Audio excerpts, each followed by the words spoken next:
What's up, YouTube?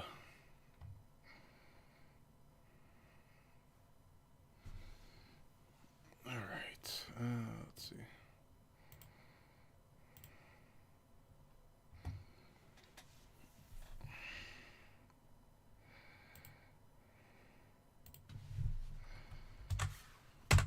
All right.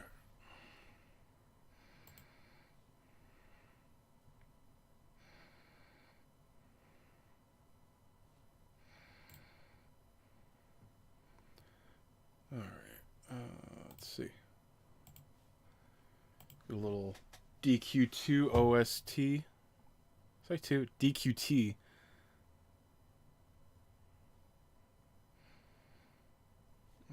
Let's try this one.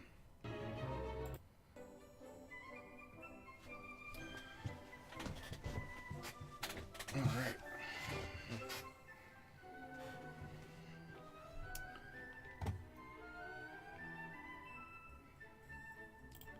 What's up, YouTube? Thanks for tuning back into Chase Games here today for part 2, day 2, I think, of my new account playthrough. I didn't do anything since my last stream. For those of you that, I don't know, don't believe that it's as simple as I'm making it, this should be pretty simple, but you can go through my live streams and see everything I've done. The only thing I did last night was killed some stamina on some rank up stages this morning. That was it, and battle roads. So that is why you can see from the end of my last video to right now, I have leveled up my team quite a bit. Yeah, you can see my my DQ3 units here are level 80. The the golden event units are a little bit less. And I did not do them all night or anything like that. This is probably an hour of battle road. Each, maybe, tops. Yeah, so, not much. I don't know if I can beat level 7 yet, because I literally have none of the other units yet. So, give it a shot.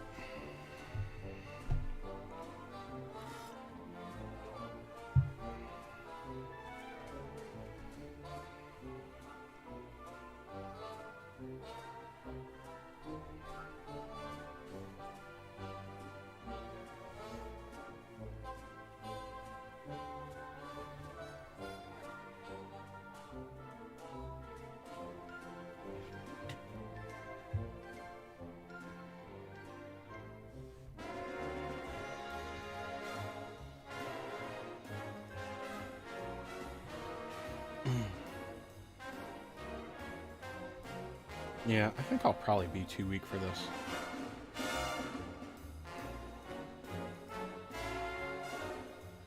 Yeah, I need a couple more levels. So I'm gonna have to be able to do that ability at least twice.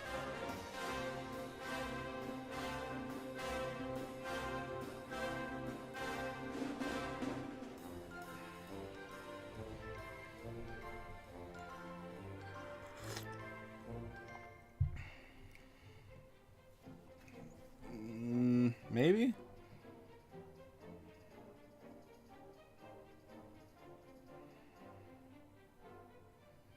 Yeah, Erdrick just needs MP.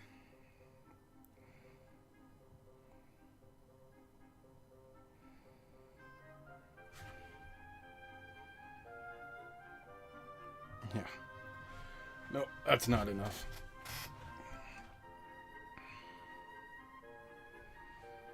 Alright, so not quite strong enough for this one yet. We need more MP on Erdrick.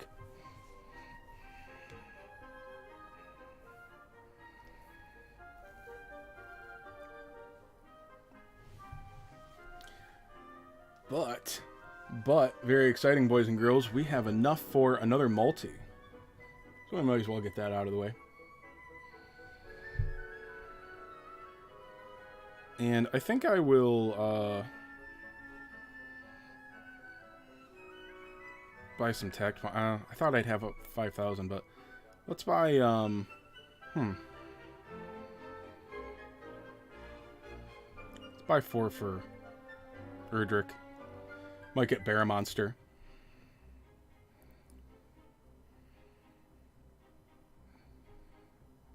We'll do the singles first, because they're probably going to disappoint us.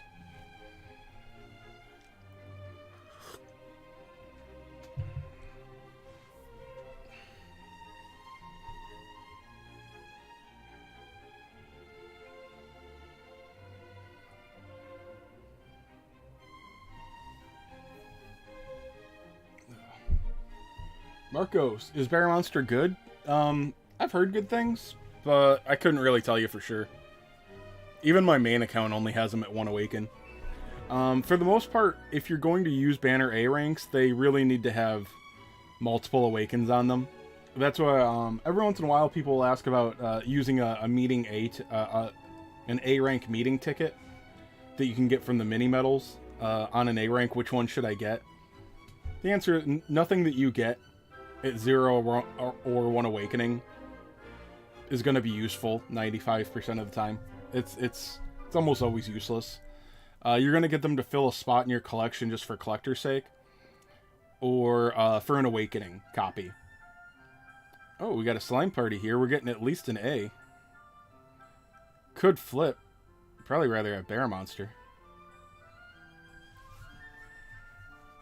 Well, I mean, he's pretty good. So, better than nothing.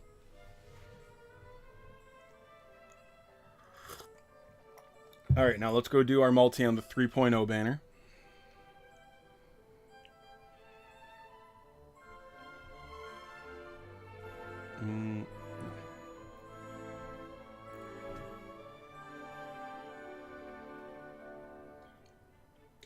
Well, the mini medals for the A meeting tickets or Iris, so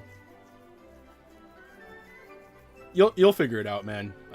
Just leave your Mendini medals alone for now, pretty much. When it's time for you to use your Mendini medals, you'll have figured the game out by then.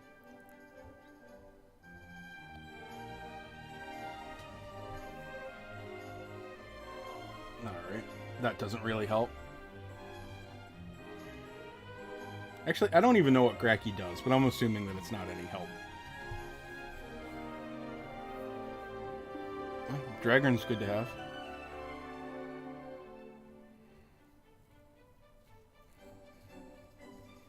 Alright, here's our guarantee. It's not going to be a general pool, so... Nimzo! One of the few bad things to pull. But he... If you pull Nimzo yourself, it's really not that bad. He's got to get a Blossom soon. It is time. And as far as leveling, he's probably fine. He's probably fine on a leveling party.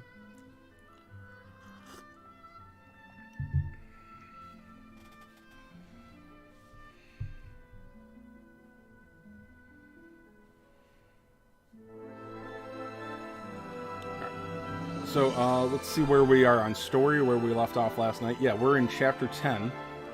And we were starting to have some kind of battles that would have us lose a unit or get stalled sometimes. And now I leveled up 4 of the units quite a bit. You can see I got the DQ3 stuff higher than the Golden Sand stuff.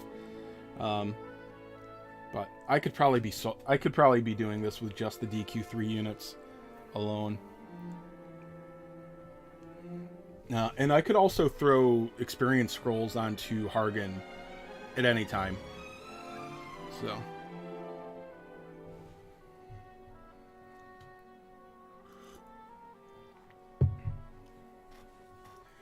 Yeah, there's not a lot of... Dragon Quest has never really been about the story. And that's a big thing with the villains. Is, yeah, it's just they are the villain. That's it. Why? Well, they're the villain. Okay, but, like... What's their motivation? They're a villain?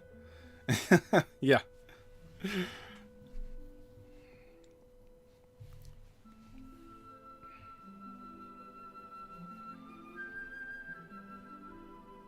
Oh, we can do that.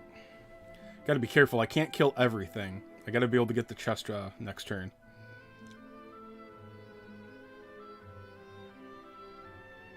Alright, so you are... I don't think these guys can kill... Oh, yeah, there's 2 enemies left. I can keep them on auto. They can't hit them anyway, so...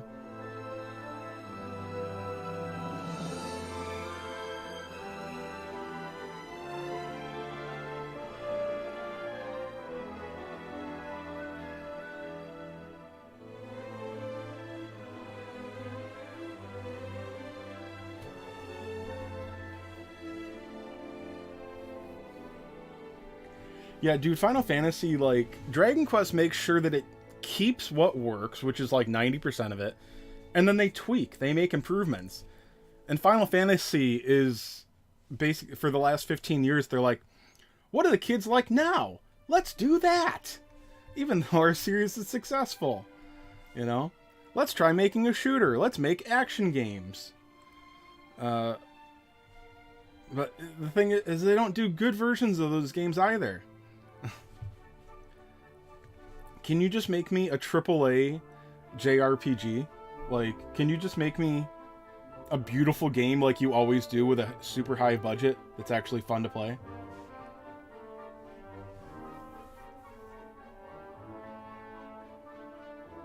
It's definitely on your end, Timbo. Yeah, I do this for the fat YouTube stacks. Yeah. Huge money these videos bring in. That's it. And boredom. Yeah. I'm really not gonna go too crazy on this account. I think, I don't know. When I beat... It really doesn't take much. Like, I think when I get to the point where I can show off, like, 2 or 3 max rank S units, they'll be like, here, this is how you do it. Like, now you can do most stuff.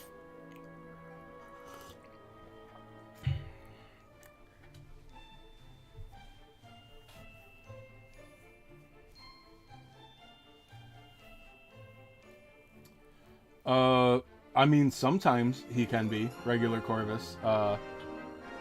It depends on what you want to do, but I would rather have Fallen Angel Corvus than regular Corvus. That said, I don't think regular Corvus has been explored too much. I think he can do some pretty strong stuff, and nobody really bothers. I wonder if I should have put him on my GVG defense. I forgot, because I just got mine up to 3 Awakening. I don't think this is the time for him, though. It's too close quarters.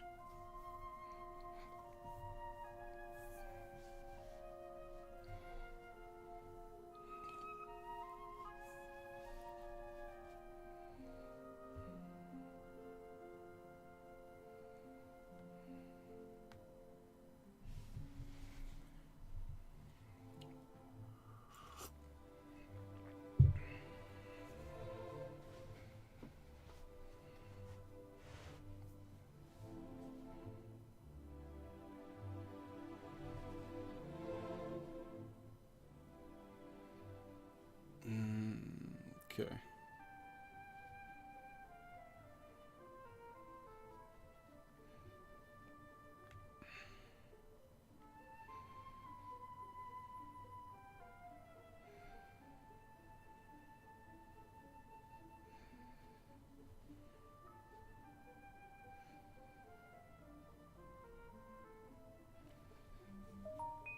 Do that, and then Gold Lion can get right in there next turn and do his thing. Just have to make sure I don't kill everything.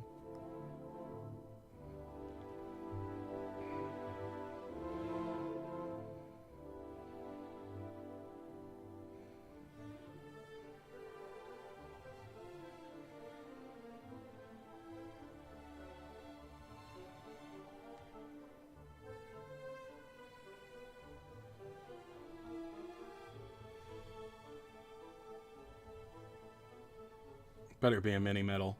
Yeah.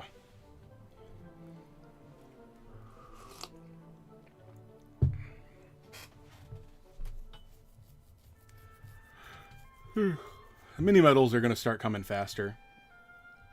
And then they'll actually be like, oh, that's why Chase Games said to get those things.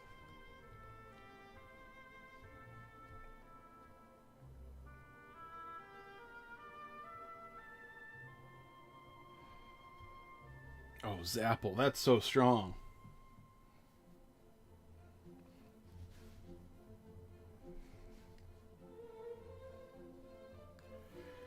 Dude, Muddy Hand never got a Blossom, did he? No, he's still useless, right?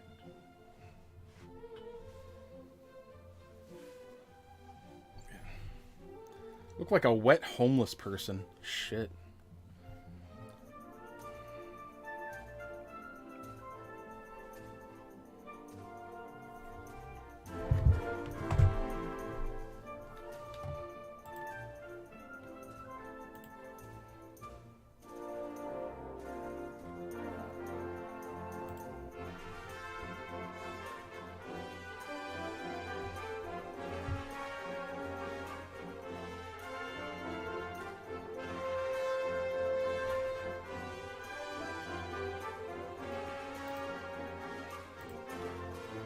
see. Anything on the JP Twitter?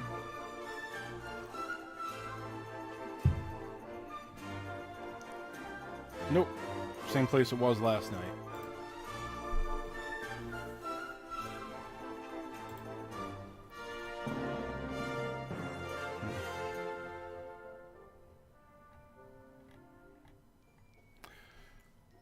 What do we do in the background? You guys want to take another look at Zenlon? Anybody here not know about him?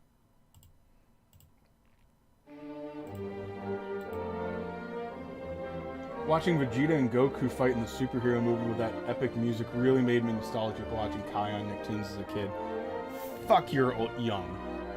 Dude, oh my god, you grew up with Kai. Fucking kids.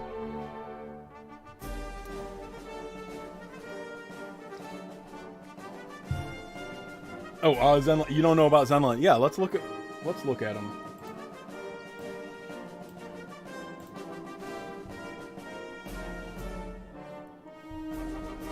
I don't know about PvE, but in PvP, I think Zenlon is definitely going to be better than Erdrick.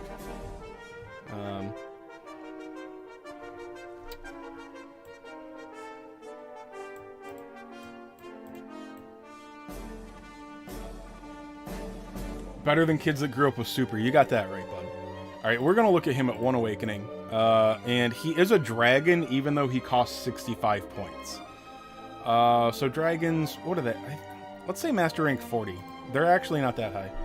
1159 HP. That's fairly good. Attack doesn't matter. Defense is fine. Agility is not great. And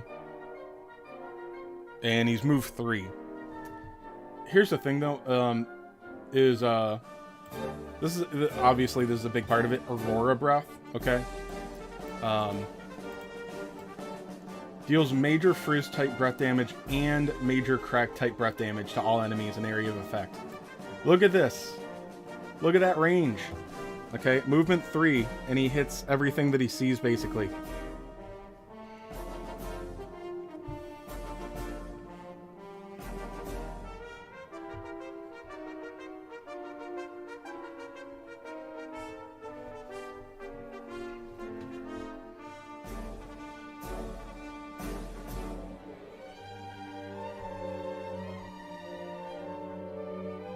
You know, it's time to go, it's time to do the next thing of rank up things. Let's burn through that.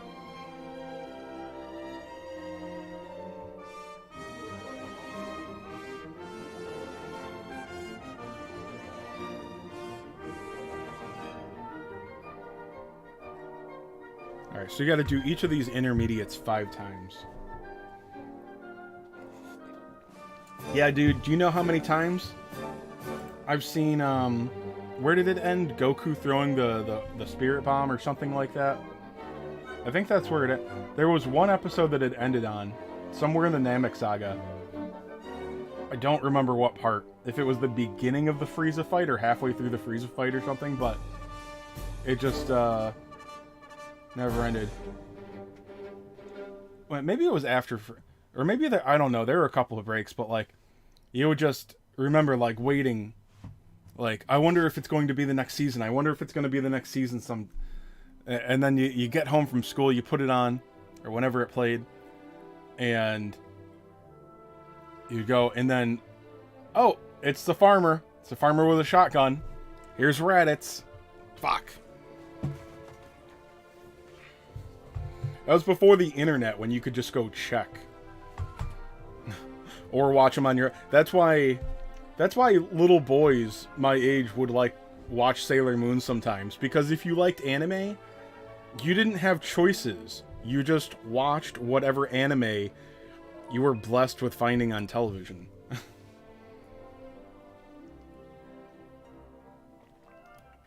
Oh my god, weekend anime is 1 episode a week? I hate that shit. That's why I'm very excited that My Hero Academia is back, but I will let a couple more episodes come out before I start watching it. I really miss MHA though. I'm kind of tempted to restart it. Thank God you left cable. Yeah, cable. And what sucks is, I mean, I would say I feel sorry for them, but they're, you know, terrible. Is that the more useless the service becomes, the more they're charging for it, and the more ads they run, hence the less value it has. So it's just getting worse and worse while being more expensive. And it's like, what kind of fucking idiot would pay for this?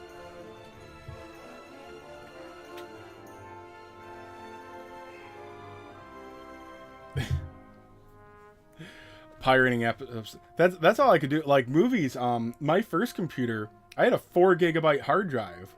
And for those of you that are old enough to remember, like, I mean, we all know this about hard drives, but like, that was the whole thing. So after formatting and after Windows, I think I had like 1.8 gigs or maybe 2.4 for actual memory. And that's if there's nothing else on it.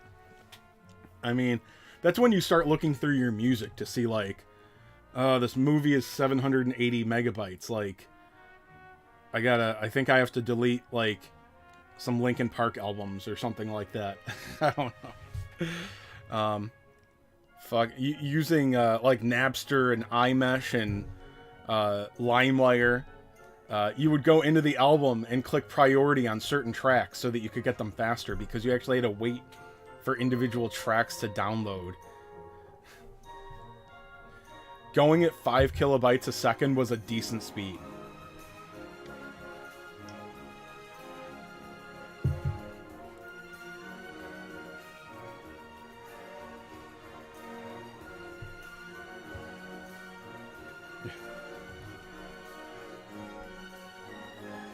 Yeah, Paramount's picking up some decent stuff. They got South Park, kind of. Beavis and Butthead, that seems... I see why they rebranded to Paramount. Nobody's going to watch Beavis and Butthead and South Park on CBS Plus or whatever, but Paramount Plus is like, oh, they make movies.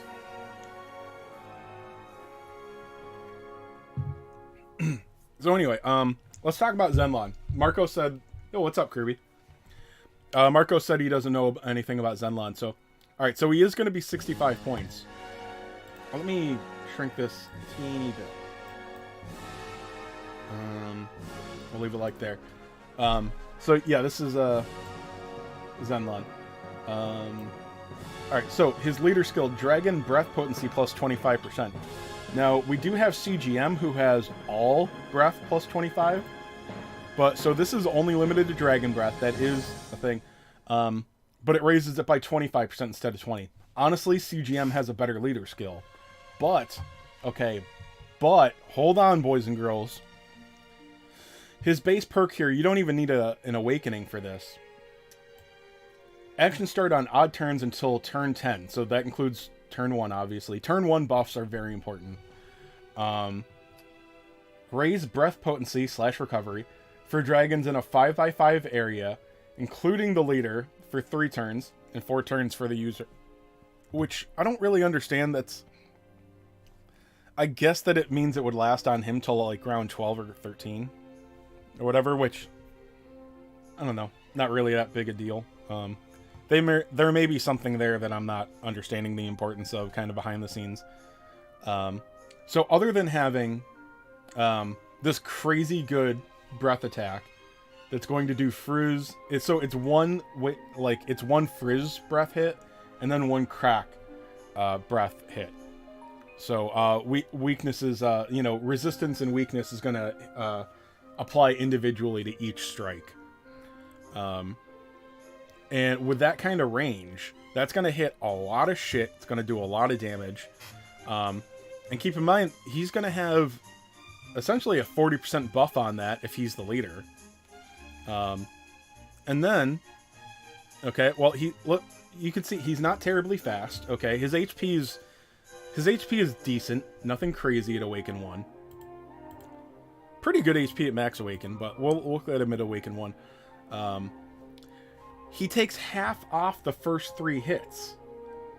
That's really strong, guys. I know there's more multi-hit units now, but you better make sure they go first. Otherwise, it doesn't really matter as much. This guy is going to be a bitch to take down on turn 1.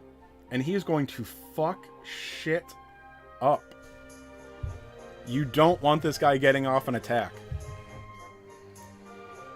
This dude comes out the 26th, just under a week now. Let me see what it does.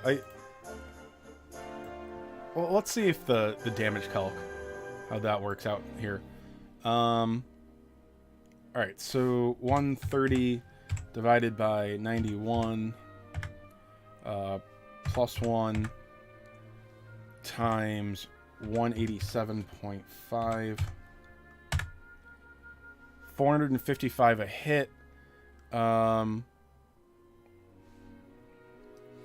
so this is type neutral, nothing else. You're doing 910 damage, but remember, we're gonna have a 40% buff on this, so times 1.4, 637 a hit, so times 2 is 1275. This is type neutral with him as the leader, doing this in a large fan. Now that's without any other thing, so if you put, you're probably not going to get that much more breath potency on him.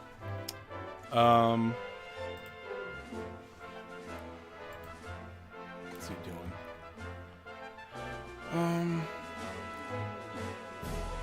Oh, he'll have another 6% on that.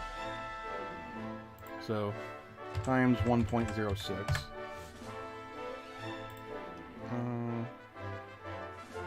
If he's over 50% health, he has another 20%, so times 1.2. These numbers could be off because some of these might go off base damage instead of being multiplicative. But we're looking at 1621. We're not putting anything for weapons in here either. So yeah, this might be a little high. Like I said, I may have calculated this wrong. But, so... yeah, I mean, you're looking at a lot of... and that's type neutral. Now, granted, in Arena, you're going to take 30% off of this. So, times 0.7. You're looking at that, like, type neutral. It might be closer to 1,000 because I multiplied things incorrectly. In the wrong order, essentially. But you could see that that guy's doing a lot of damage to stuff.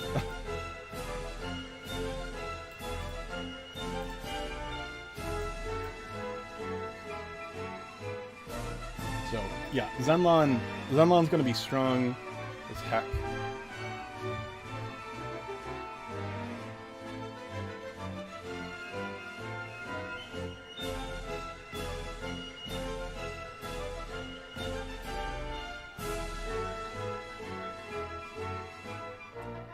I only did that once, didn't I?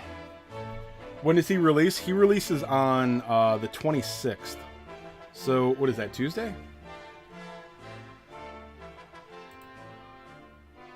26th is a Wednesday.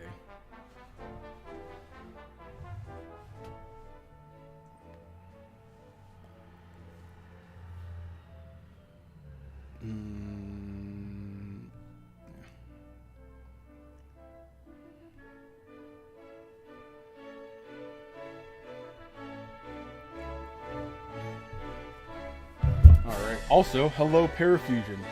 Let me see, what are you guys going on about? Did you go over the new Blossoms? Yeah, I did last night, but we could talk about them because I got nothing else to do, Kirby. Someone get that curly blonde some TP. Heck yeah. Oh, Butthead. Yeah, I thought you were talking about Bianca. Saw you mentioned the first video, didn't finish it. Drag Race on Premiere. Yeah. Oh, the censorship on Kai? Yeah, I think I streamed all of it. I never watched that on TV, so I can only imagine. Yeah, the DQ7 Blossoms. Did you check those out, dude? At first, I was all about Orgodimir, who is really, really interesting. But now it's rough. I really like. Alright, so this is a hero. We'll look at these at like level 35. Master rank. Oh, you weren't paying attention. Well, they didn't release all the details on the Reddit. If you watch, like, if you read the initial Reddit post, plus they got some shit flat out wrong. I'm pretty sure. Because I think I remembered it really well, and they just had it wrong. Let me see. Alright, so his new ability is Whoosh type. Okay? It's Whoosh type. And it hits twice. So 140% twice. And it works like Trailblazer, where it's going to have him end up on the other side of what he hits. Keep in mind, Elena's Trailblazer is 240 or 250 base type neutral. So this is a little bit stronger.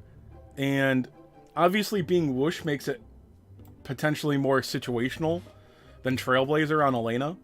But it has the added chance of occasionally lowering defense. That should apply on each strike. So that can be pretty strong. Let me see. By the way, he's still, you know what? I forget. That's his coup de grace, but his coup de grace you can use turn 1. A 300% single strike, Whoosh physical. That's pretty damn strong still. He already has Whoosh type physical potency plus 10% and crit rate by 5%. That's going to matter. 5% crit rate, natural. First Awakening gives him 1 stack of attack and agility for the start of battle. Keep in mind, even at Awakening 1, this guy's 465 agility. So you're going to add another, say like 92, 93 agility on there. So let's just add 90. You're looking at 555 agility base at Awakening 1. Or not base, but 555 no equipment at Awakening 1. The rest of it doesn't matter. Yeah, I got the Blossom thing. So let's go down to his Blossom stuff. Okay, he's going to get another 10% crit rate. So his new ability, besides the fact that it's a pretty strong strike to 3 things, and he's going to end up on the other side of the battlefield. Well, now each of those has 15% crit rate plus natural, whatever the hell that is. Increases Whoosh physical attribute by 20%. That's pretty good. And then he has a follow-up proc. Okay, it's occasional chance. Okay, so that's 40%.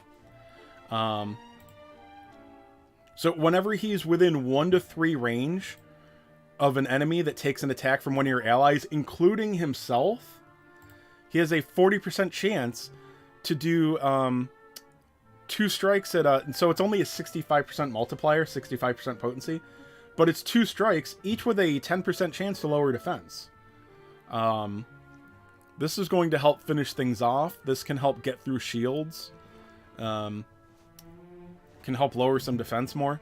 His own attack, if you go through 2 or 3 units, probably one of those is going to get this follow-up attack to help finish it off. 2 65% potency strikes is not nothing. That's probably another 100, 150 damage easily. Because this guy also has a ridiculous attack. It's 508 plus the single stack at the beginning, so another 70 attack on there. He'll be around 575. So, again, without equipment. His HP is still low. They didn't do much to help him defensively. But in RTA, it doesn't really matter. If he goes through and completely fucks up the enemy party, he already did his job, you know? Besides, if you have a team that is, for the most part, faster than your opponents, remember, he's going to have those follow-ups going. And even though he is going to go down pretty easily, a lot of things are relying on AoE right now. So the fact that he's going to be behind the opponent means that they can't blast him with Bianca or Hargan or whatever the heck without basically devoting the attack towards him instead of the entire enemy party. Dude, I did 1 session. I went pretty hard on the first time, like the second session we had available, 6 to 8, and then I dicked around a little bit on another one after that. I haven't bothered yet because I'm at gold 2. So I'm gonna try. I think I got a couple more days, don't I? I don't know how much longer there is left, but really, I would be putting myself through frustration for 6,000 gold and 100 gems. Which, I'll try, but I'm not going to lose sleep over it either. You need those new story gems to pity Erdrick. Yeah, good luck with that, man. I think even on stuff like... Alright, I don't know if you heard me going on last night, Salt. Erdrick at One Awakening is not... He's PvE only, basically. When I bring my Erdrick to regular arena and even GVG practice stuff and whatnot, especially RTA, he is a liability. He's too weak at One Awaken. He's too slow. And he's got no survivability talents. Compared to when Sorrow came out, Erdrick is just another good unit. He is not the fuck everything on the battlefield powerhouse that Sorrow was. It basically still is. Like, I mean, there's been stronger stuff that came out since Sorrow came, but like compared to the impact that Sorrow made on the battlefield, Erdrick's not even fucking close to that. Erdrick is every unit on JP Arena. Dude, I don't know. You're probably talking about whales with multiple awakens and stuff, because One Awaken Erdrick, not that good.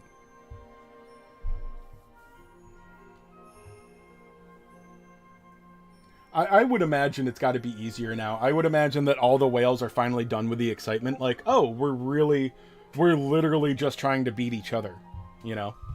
I gotta do this one more time. I'm gonna skip it.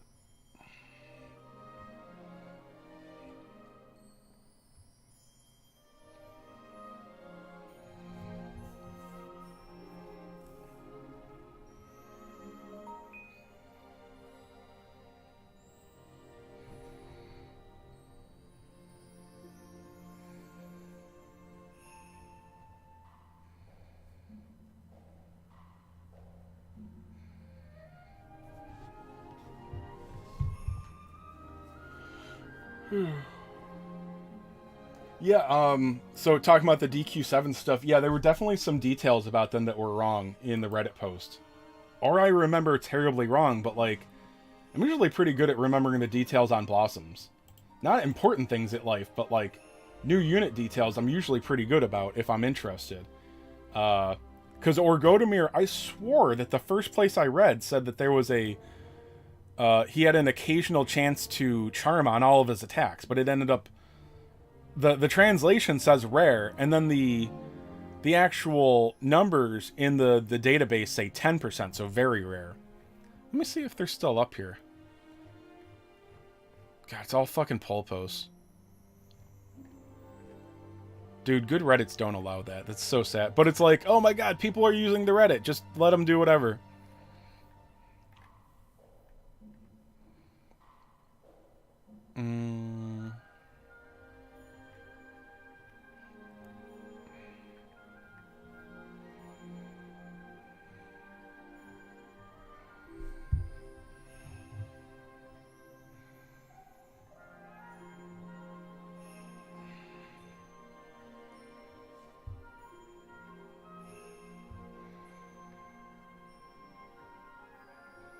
There we go.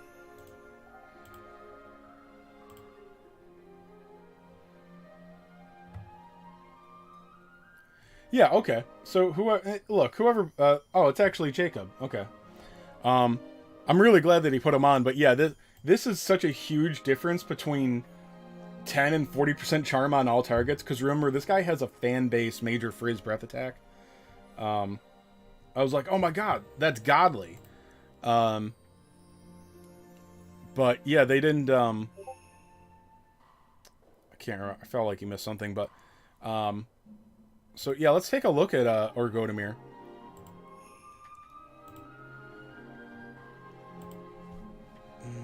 Let's see. Let me get this finished up first. We're gonna do that 4 more times.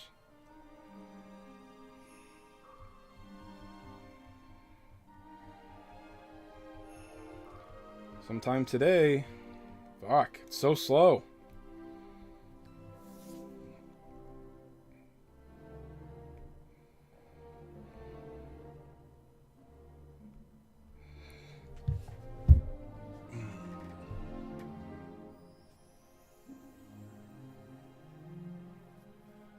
Oh yeah, no, I would imagine, dude. Most gacha players are like the vast majority of players don't think about anything. That's why, like after the 6 month, you would see all these teams with a Stark on it. Even when a Stark was still really good, he was still shit in Arena. So, but you would see him on defense all the time because people are like, he's my best. I'm gonna put him on. Like he's not a PvP unit, man. He's got no range. All right, so Orgodemir, of course, a Dark Lord. So let's put him around 37. We'll just put him at Awakening 1.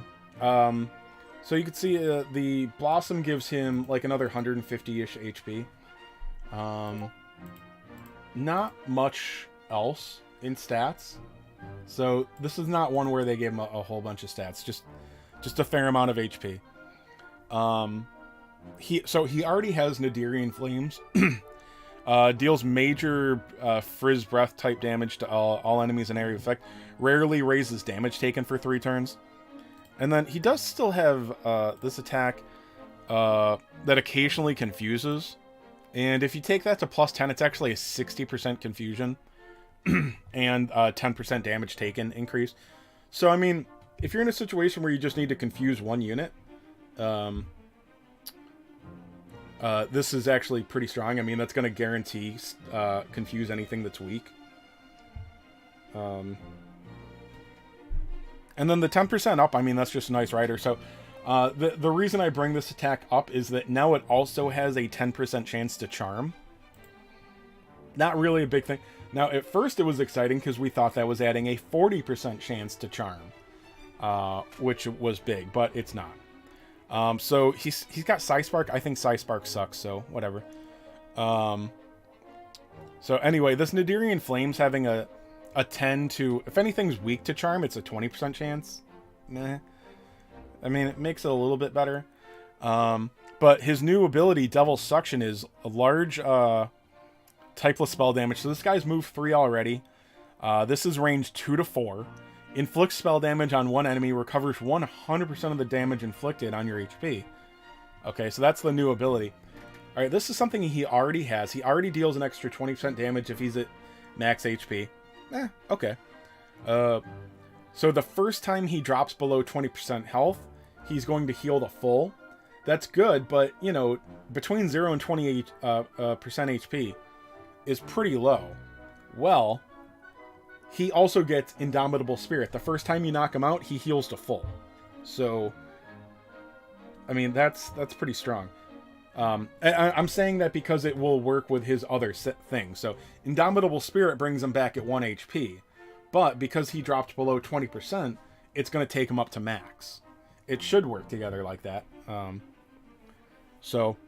then that, so you got this says rarely, but the tip says 10%, so that's what I would, that sounds right.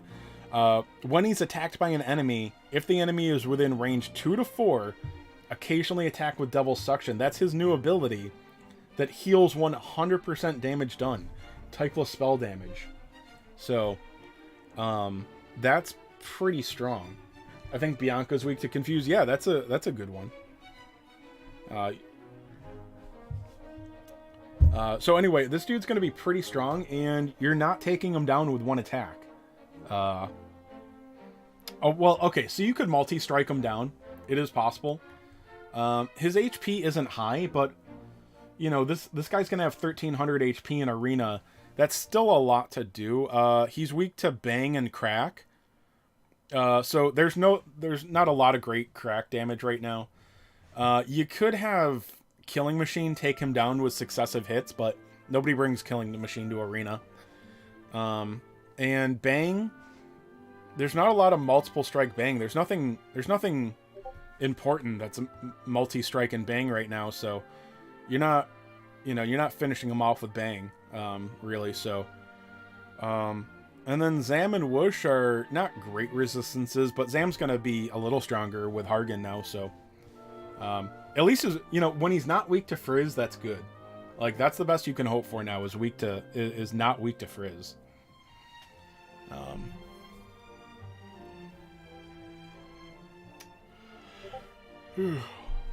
And then Maribel is the least exciting to me, but in PvE depending on your strategy, she might be stronger in PvE.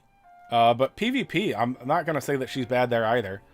Another hero, of course, so let's put her at, like, Master Rank 35, just Awakening 1. You see here, these are her Blossom stats, around 1,000 HP. She's a caster. Wisdom 429 is fine. So, she was the first unit that came out with a spell that ignores shields, with Firebird, so that's more relevant now than it was before. But really not that big a deal. Her new thing, they're calling it Frizz Hurricane in the translation.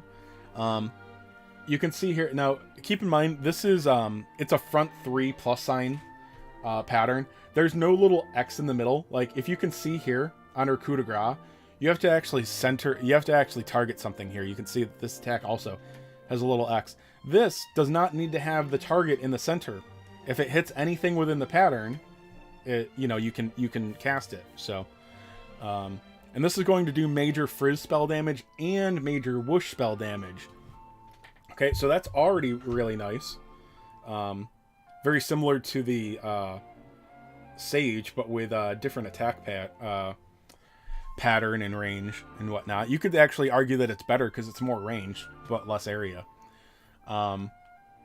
When she attacks with a spell, raise potency by 10% for 1 turn. I would imagine that this stacks, because you'll still have it during your turn, so it'll stay 1 turn, but you refresh it on your turn to make it a double stack, I'm pretty sure. She gets Spell Tricks at Awakening 1, no surprise there. So if we go down here to her talents, her Blossom talents, that's the ability. She's going to start by greatly raising her defense and agility for 3 turns. Now, what was her agility at 1 Awaken? Her agility is 367, so you're going to have a 40% boost on that. So 367 times 1.4. You're looking at 513 agility, which is not great, okay? But it's good. So if you want her to go fast, you put a little bit of agility equipment on her, and she's going fast. And I think you might be able to afford to, because she's going to, I think a lot of her spell power is going to... Wisdom doesn't affect spell power as much as strength does, attack does, I'm pretty sure. So not only is her base characteristic giving her an extra 10% spell power every turn, she's actually double dipping, because one of her new talent perks is when you attack with a spell, increase spell power and recovery power for 1 turn. Okay, this one is a 15% stack. So these are going to be 2 different buffs, and you're going to get each of them every time. So you're going to get 25% potency extra on round 2, 50 for round 3, and 75 for round 4 and beyond. Yeah, so I am Banshee. Yeah, there's going to be a few. This is actually going to become common. Might be an overstatement, but you're gonna see a lot more of this. Yeah, so it's just like a multi-hit move. It's just like multi-hit moves that we have now, except the first attack will be Frizz, and it will apply weakness and resistance, and then there will be a second individual strike that does whoosh damage and apply weakness and resistance. I mean, they'll be back to back, but they're going to be calculated individually, just like any multi-hit strike does right now. Did I do demon? Yeah, I did demon. So time to do inorganic or undead. All right.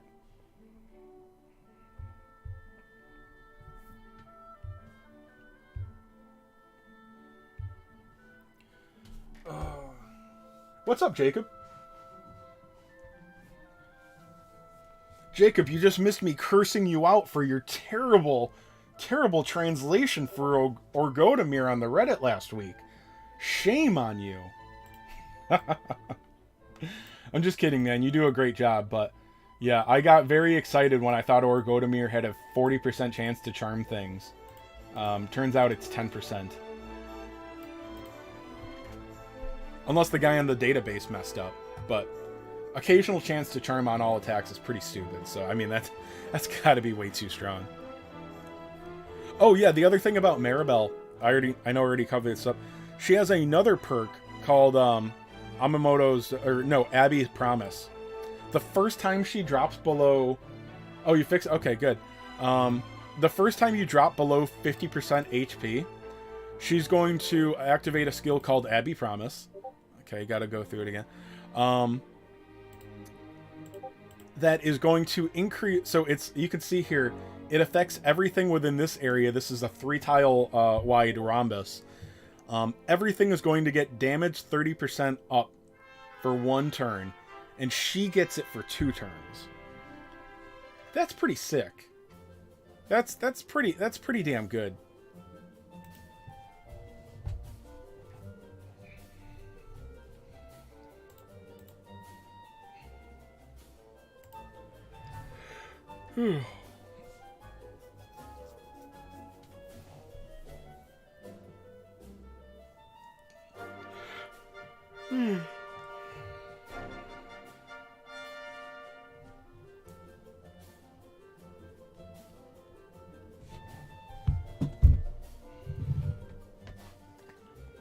Yes, dude. Yeah, I'm very excited for Ruff. I think Ruff is not the flashiest, but when you just think about the value of him going so fast and having that easy follow-up, and just the utter devastation that new ability is going to wreak, with Whoosh being a relatively uncommon strike type right now. Yeah, Erdrick has Whoosh, but he doesn't have a lot of range on it. So turn 1, if you want to deal Whoosh damage, Erdrick is often not going to be a terrific option. You want him for zap and mostly bang damage, actually. Because, yeah, I mean, his zap, he doesn't have his coup de grace till turn 3. And, yeah, so, I mean, I would say Erdrick's main element is zap. You know, Whoosh is only a range 2. Yeah, if you want to deal Whoosh damage to units, you want to bring Ruff.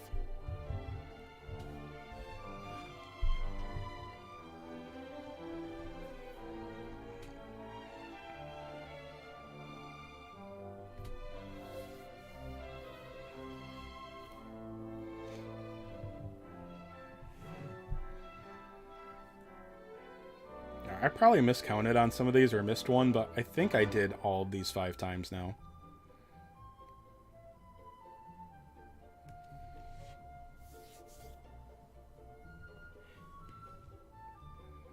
Giga Crosscut. Sweet.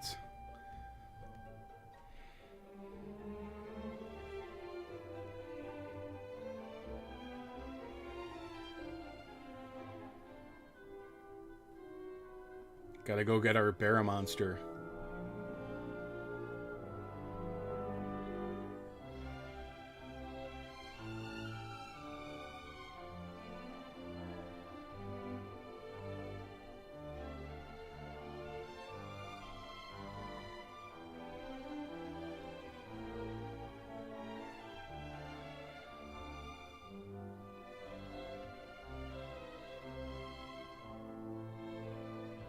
I think I can collect all these.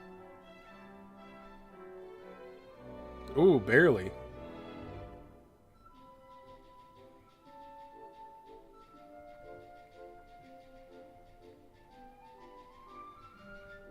Alright.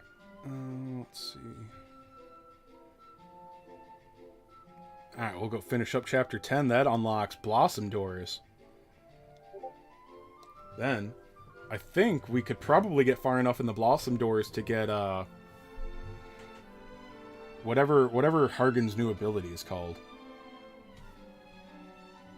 Your Giga Crosscut is at +8. I think I took mine up to 9. And I think I took a couple shots at 10. And I'm just not too worried about it right now. Because it took me down to like 30 or like 40 or 50,000 gold. I can't remember. It's like, I think I'll just chill on this. Because it's just not that important. I did get everything else on him to +10, other than Kaklang. Kaklang, I think it's pretty... We all agree that +6 is like the last easy level to get, for the most part. So I took Kaklang to +6, and that's where it's probably going to be forever.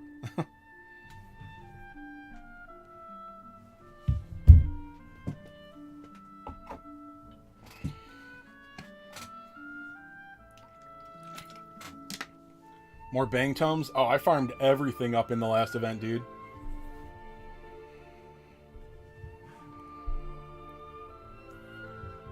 I'm out of inorganic spheres? Whatever the rank 6 material was. I'm completely out of those, other than what I finally remembered to buy in the Gold Sands event shop. Still not touching those gold ones. That's for buying anything from the gold shop other than the crystals, equipment, and stamina items. It's for chumps. Eternal Sword and Thunder Flash are maxed out? Yeah, I maxed out Thunder Flash right away. That one's not to be underestimated.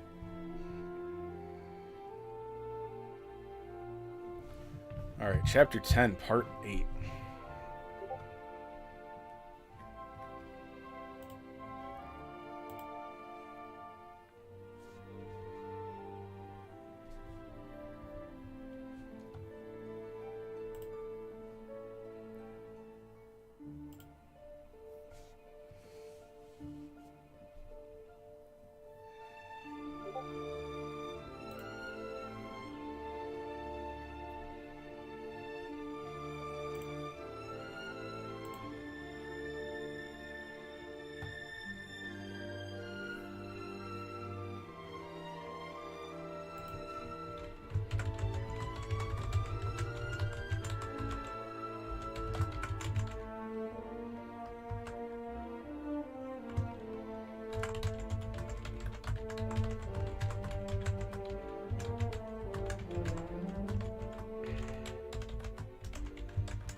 Sorry.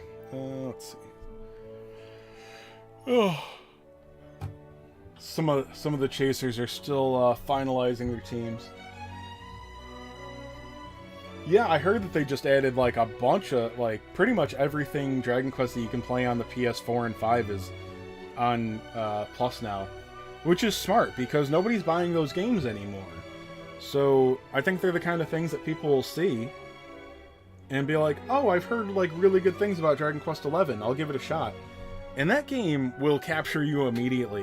It is gorgeous. I think it will convert some Dragon Quest fans, hopefully. Got Heroes 1. I had a little fun with Heroes 1. I don't know why. I liked Heroes 1 more than 2. I hate 2.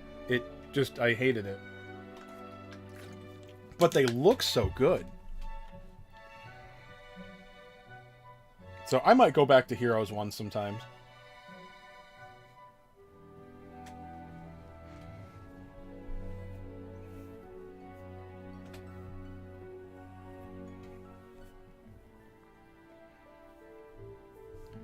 Alright, oh, there's no chest here. Okay,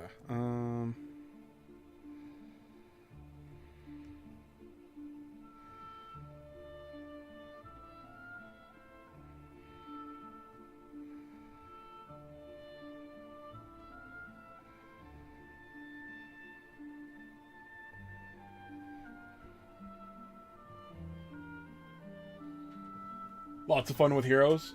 2. Yeah, a lot of people did. There was something about... I didn't like it. I didn't like the combat in it. And I'm not always crazy about Muso-style combat or Dynasty Warriors combat, whatever you want to call it.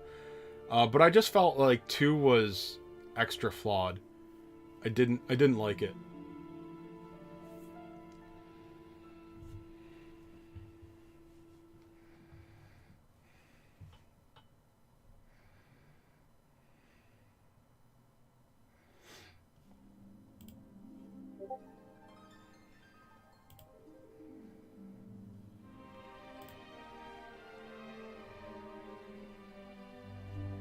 Alrighty, there's Chapter 10, Episode 9.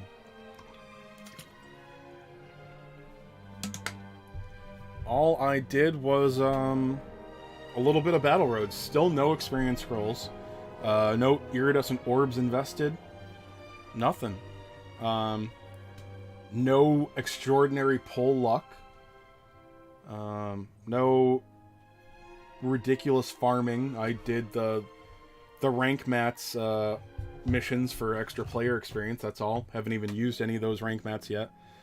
No crazy abuse of reminiscence or anything like that. And just beat chapter 10, so that unlocks a fair amount of things, like the Blossom Doors. So let's go see if we can do a couple of Blossom Doors. Oh, and that unlocks the talent quest daily, but that doesn't matter. So experience quest, yeah, we've got the second one unlocked now. The third one is not far away. It's probably chapter 11. So we'll go to extra. This is... Oh, we'll just do this. This is 50 or 80 gems or whatever.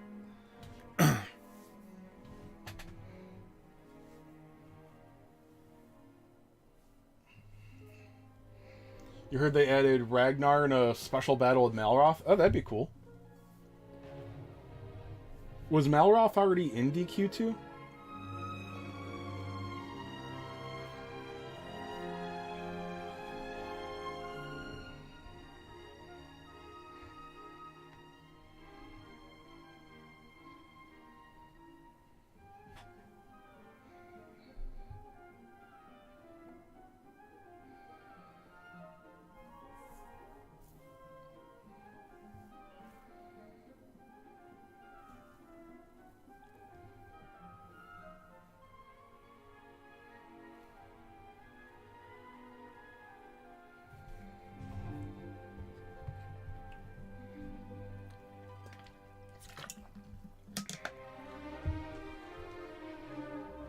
$1,000 gold. Alright. And silver stuff. That could let me rank, was it D, E, and F? Not really that important while leveling, but... I almost thought about, like, do I want to bring Ghost? Like, do I want to Blossom Ghost and bring him? See, I don't know. Blossom Ghost can be kind of handy. Alright, so this one's just branches.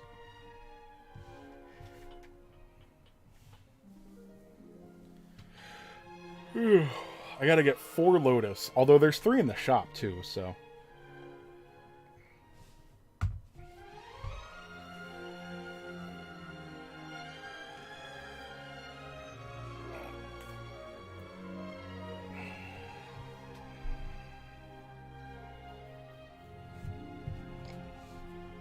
We did it.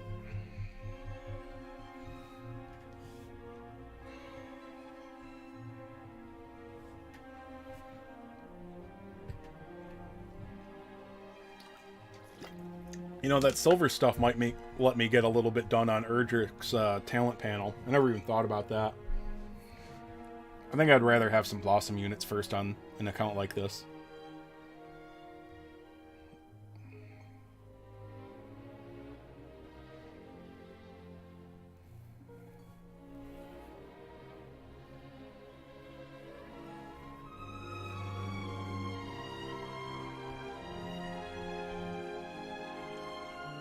Oh my god.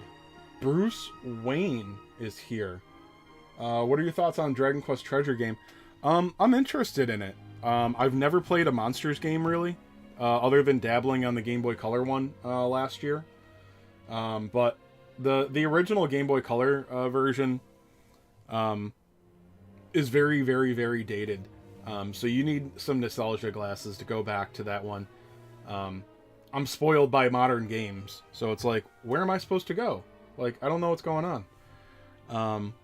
But yeah, Treasures looks like it's going to be good, but the way they run Dragon Quest Tact, Square Enix, and all Square Enix's decisions make me so angry. I think I'm going to have to, like, wait a month or two to buy a used copy of Treasures, because Square Enix can suck my balls.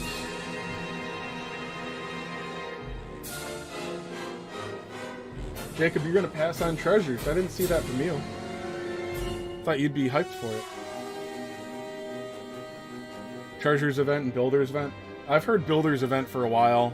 It's not the craziest thing, but I mean, it's basically Dragon Warrior 1 and 2. What do I say? Treasures. I would be surprised if there wasn't a Treasures event. I mean, you know, Kid. What's his name? Kid Eric and whatever his sister's name is. Those are great banner units.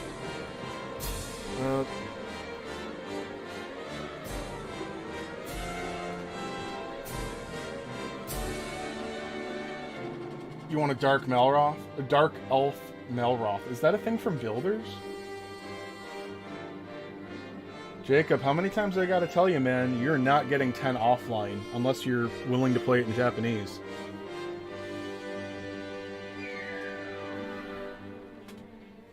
Mia, thank you. Yeah. One of them will... I would imagine there's a good chance one would be free-to-play and the other one would be farmable. But then again, what would the other banner unit be? I don't know. Oh, I think I heard something about that. But he's like elf-like or something? Okay. I didn't get any Lotuses yet, have I? So stingy with Lotus.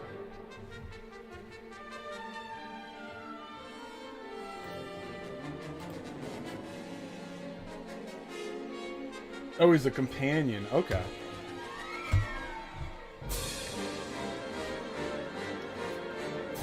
Is Hargan still in Builders too?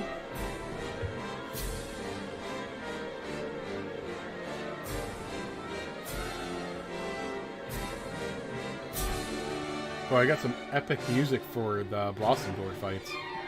Guys, make sure you let me know if it's too loud, or let me know if you can even hear background music.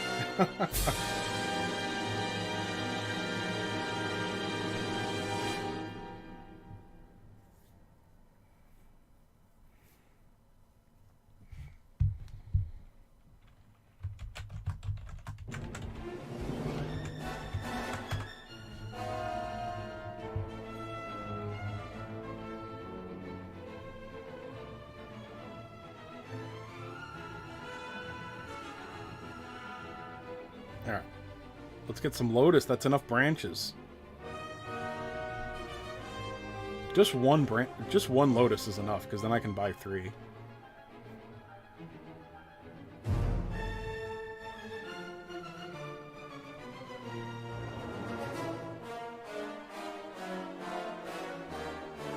Okay, there we go. 8,500 CP. Should be able to do that. That's also an outdated CP. CP's never been all important, but like, you know, 8,500 CP worth of new units compared to what 8,500 CP was like on a team back then. Way different. Builder 2 is set in a different dimension where the Children of Hargan return. Oh, okay. I'm gonna guess the Children of Hargan's a cult or something. Or were they the bosses in DQ2? I don't really remember.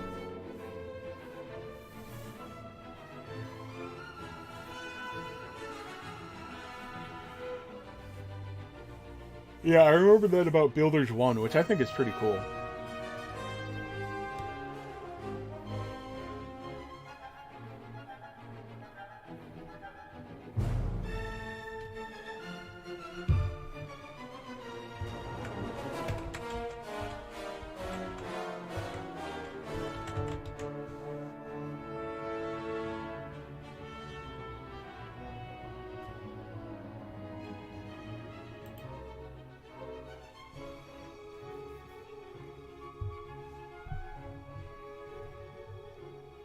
Alright, 1 Lotus. That's what I asked for. That's what I got.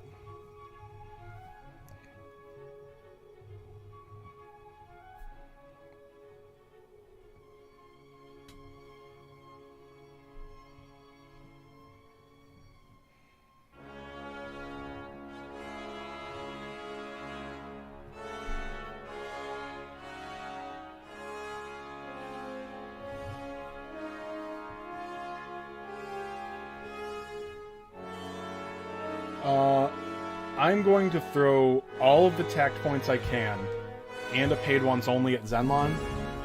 But, for the time being, I'm not chasing normal banners anymore. I'll just save for the value.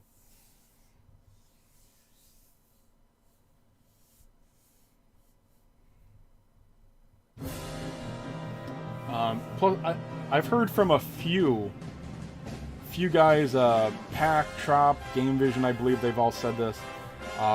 Sage is really good at 5 Awakening, but probably not nearly as impressive at 1.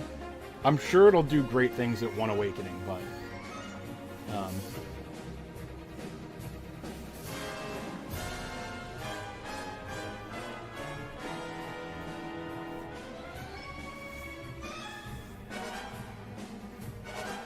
But yeah, I would love Zenlon, although the only thing is I don't have Graynarl, I don't have Dimension Dragon, I don't have Forest Dragon, so I'm missing some pretty important dragons, which is why I didn't spend my meeting ticket on Zenlon. So...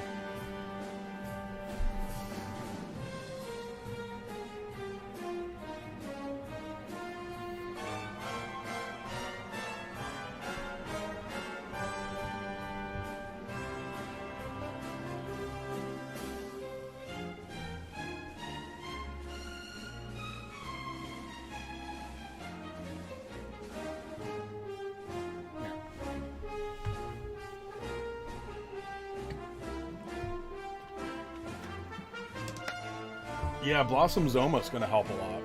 That thing, you know, I didn't realize Zoma's power is, he's another one, he's like Maribel. He's going to stack his, he's gonna double dip on, stacking buffs every turn. So he's not gonna be super buffed round 1. I don't know what his round 1 damage is gonna be like. Probably not terrible, but he's gonna get a lot of power, in later rounds.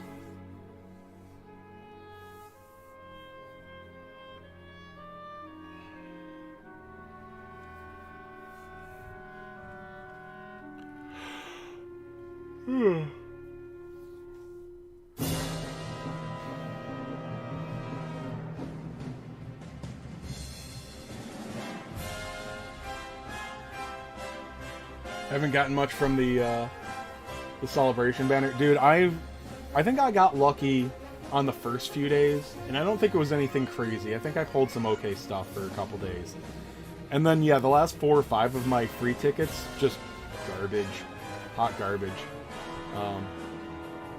But remember, you've done the gem version of the 3.0 banner, right, Bruce? That is very worth doing, because you've got 6 guarantees on there for 30,000 gems. And there's no general pool in that banner, so make sure you did that one. That is up till November 16th. So you still got nearly a month. But, see, that's, I would rather do banners like that than chase individual units. Alright, because, for those of you that aren't aware, okay, let's pull this out, let's nerd it up. Okay. Let's say that we get 20,000 gems for free a month, which we don't. But let's say that we get 20,000 gems a month. Alright, you look at an anniversary, just say one every 6 months. Which there's actually more celebrations than that. Well, let's say every 6 months you get 120,000 gems, which you won't. That's a high end. You're not gonna get that. So every 6 months now we have 48-hour banners. Each one of those wants 15,000 gems, and there's 7 of them. So that's 105,000 gems right there. I was wrong before. Plus, so far, everyone has had at least one 10 stamp with that'll cost you 30,000 gems that you definitely want to complete to do that. So 135,000 gems right there.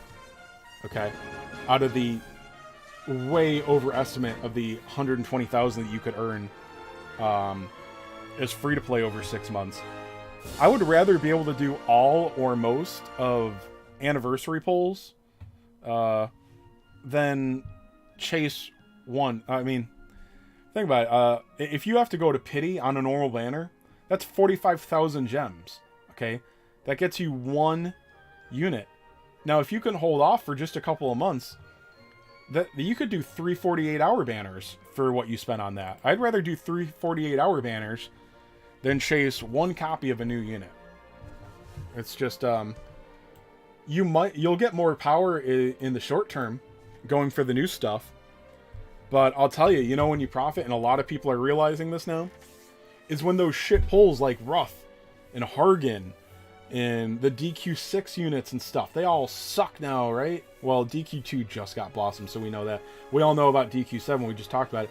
Yeah, when these shit units blossom, and you've got them at 3, 4, 5 Awaken, you're doing a lot better getting those from value banners than if you got, one copy of the new Big Dick Cool unit. Because if you care about RTA, these new meta units at 1 Awakening, not good enough, man. Not good enough in RTA if that's what you're worried about. You got a chance with older units. Look, you're not going to compete with the whales anyway, but I would rather have a big, diverse box than just try to get the new things one copy of, And that's the thing. Even if you're talking about the one newest unit, if it comes out like 3 months before an anniversary, it'll have a 48-hour banner. I could get 2 or 3 copies of that with a little bit of luck on the anniversary banner for 15,000 gems. Or I can get 1 copy for 45,000. You might get lucky, but I've been burned too many times, guys. I've been burned too many times. Fuck it. Awakening Jessica is vital for some guides.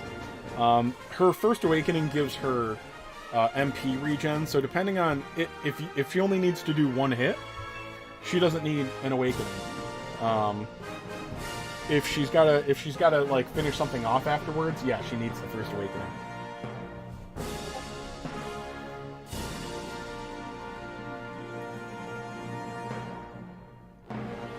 You got Jessica and unlock. That's awesome. You've been playing for 2 months and held out for the celebration. You got some great. That's awesome, dude. Good for you having self-control. It's hard. That's a really hard thing in this game. Is if you just summon willy-nilly for what you like, you're not gonna get anything a lot of the time. You might get lucky. You might be like, I got the last 3 banner units in like 2 or 3 multis each time. It's not a big deal. Well, you got lucky as hell. You got really, really lucky if that's your story. Because there's a lot of players that have to go to pity on a regular basis. It's not rare to go to pity. When's the next anniversary? Yeah, the next anniversary it's up in the air. There's a really good chance they'll give us something in January. They might give us something for holidays, but that's not very far away now. It's very up in the air now because we're pretty copy paste of JP. The problem is that we're not a direct copy paste, and when they change things, it's literally always for the worse. They've never made a positive change for global. The best we can ever hope for is that they copy JP directly. If they don't, we get fucked. And I mean, please, I think it's mostly new players. One time they changed things that was for the better. For the better. The best things I can hear are like, well, there were 2 times where they gave us a ridiculously short event and they extended it by a week. Like, they listen to global. They listen to global chase games. Okay, sure. But no, for the most part, whenever they change the lineup, it's, I mean, not even for the most part. Literally, every time they change the lineup, it's for the worse. Let me see. I need 2,150. Yes.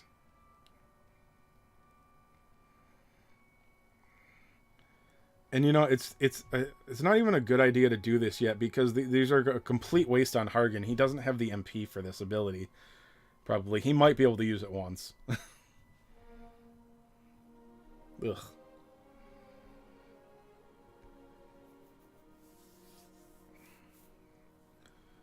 Oh, I could do... Oh, Nightclub. I don't need to add Nightclubber. Nightclubber would do really well. I would actually go for his bottom node first. Oh, bruh. That's okay. I can afford this.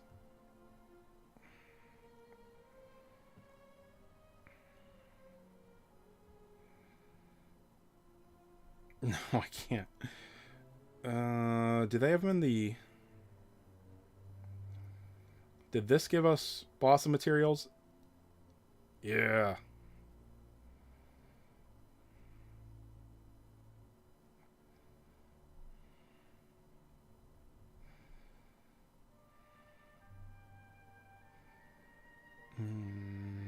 There we go.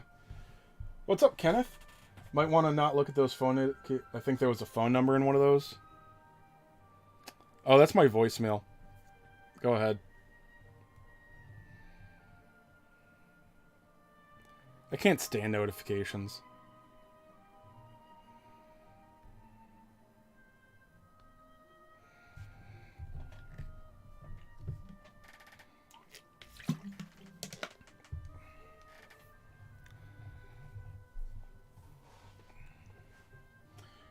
But, you know, Bruce, when I talk about avoiding normal banners, that's also a perspective of somebody that's been playing this game for close to 2 years now.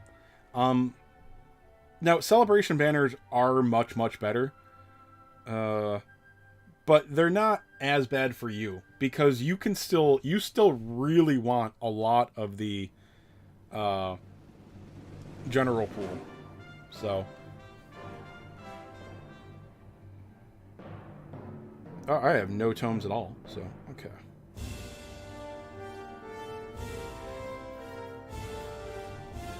Relaxing after dinner. Let's see. You must be one of those goddamn Europeans. It's only 2 o'clock in New York. I am doing alright, though. Just having some fun hanging out with you guys. Grinding this account.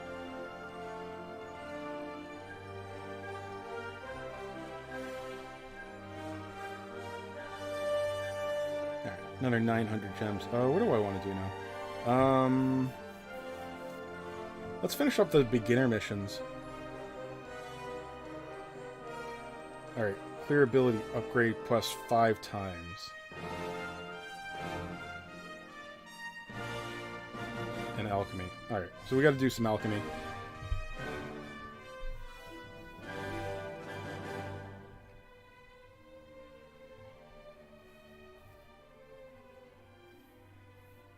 I think that was actually enough.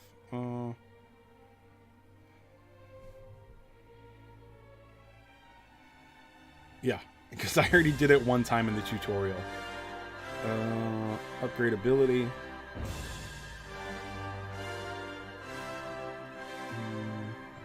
Let's go with typeless. I don't remember how many times I got to clear those.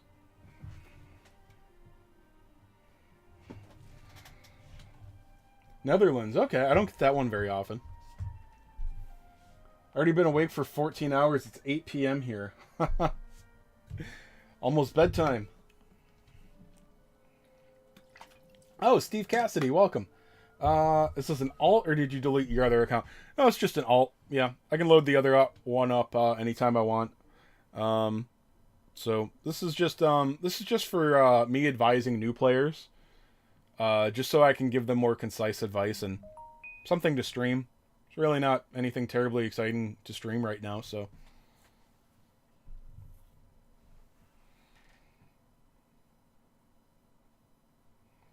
Oh, thanks, man. Yeah, I give so much info that I'm always worried that it's more long-winded, but I'm glad that they help. SpongeBob's death battle with Super Friends Aquaman. Well, that sounds fun.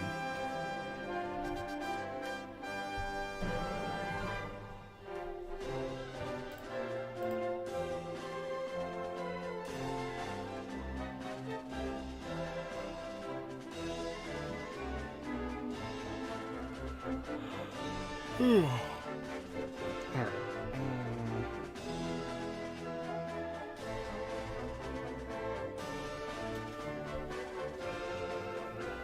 The Blossom tier list? Yeah, I figured that would help.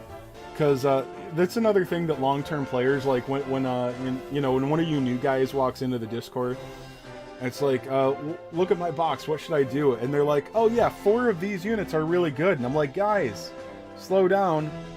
3 of those are Blossom units. Like, it's going to take him months to make progress on stuff like that, you know? So, yeah, you basically got to pick 1 Blossom unit when you're new. Maybe 2 that you can think about working on soon. The Dragon Quest movie on Netflix, yeah, it was pretty awesome. I'm not going to say it's like one of my favorite movies ever, but the animation in it is amazing. It's a gorgeous movie. I mean, it's good. It's really good. The ending didn't ruin anything for me. Didn't tear me. I didn't hate it or anything. I didn't love it, but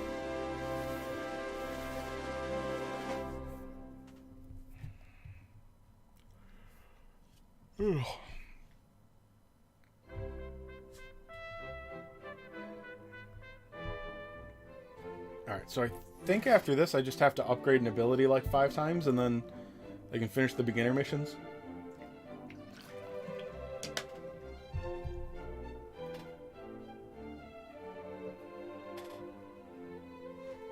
You played DQ5 on mobile? I've never played through a Dragon Quest game on mobile, even though I bought 6 for mobile hoping that would get me to play it.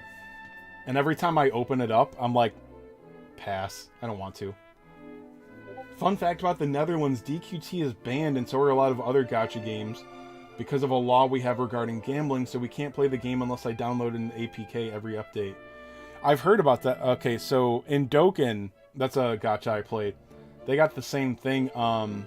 Belgium, rather, I believe, was the one that everybody knew about, so I think they were a fairly active area, too. So, I'm not exact. I know I make jokes about Europe and being an American and stuff. The average American could not point out anything in Europe other than UK and Italy. With no exaggeration, the average American could not point out anything else on the map of Europe and tell you where it was. And Italy's just because it's a boot. We all know that. I know that the Netherlands are in the north, right? Is the Netherlands a region or one country? I don't even know, dude. We don't learn anything about Europe in American education.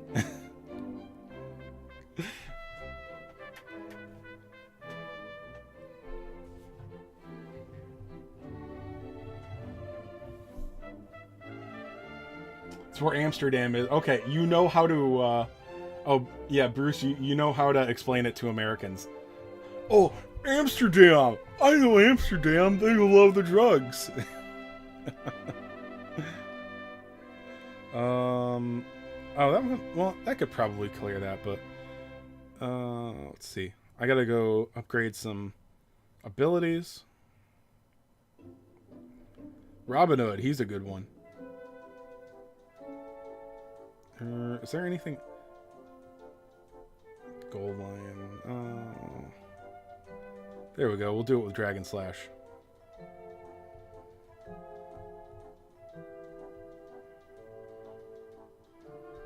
There we go. All the way up to 6.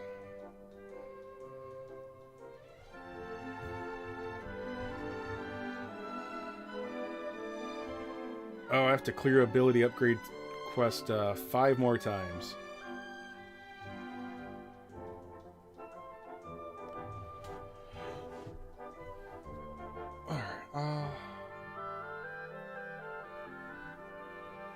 People make fun of America?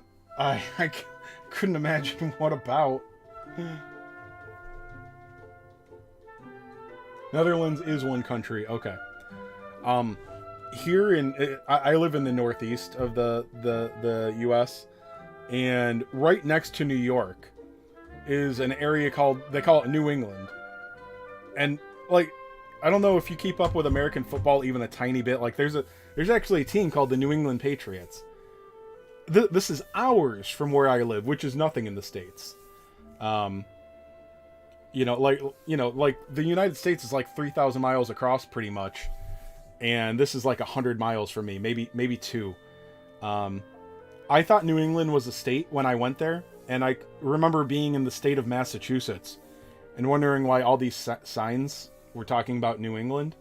And I'm like, we're in Massachusetts. Why are they talking about this? So I actually had to go to New England to be told, like, New England's not a state, dipshit. So, anyway. I'm dumb.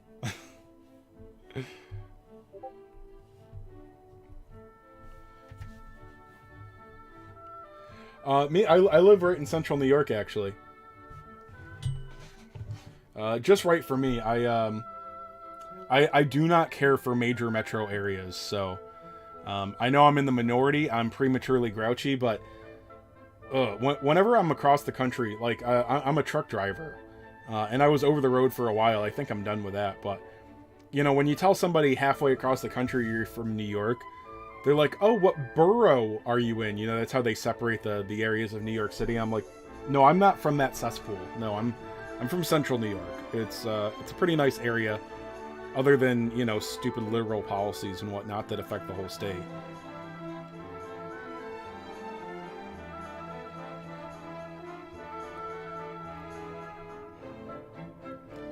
That's not 900 gems, is it?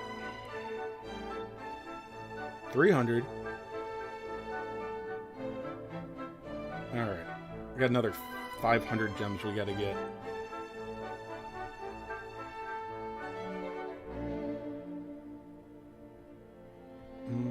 Frizz.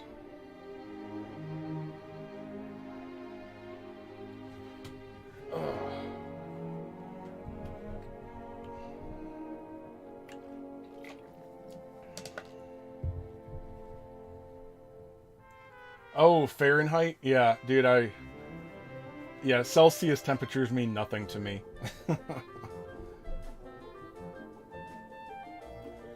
Yeah, here's the thing. You hear about these rent prices. I mean, rent has gone up nationwide. But, look, man, I get told this. Well, economic opportunities, there's more jobs in the cities and whatnot.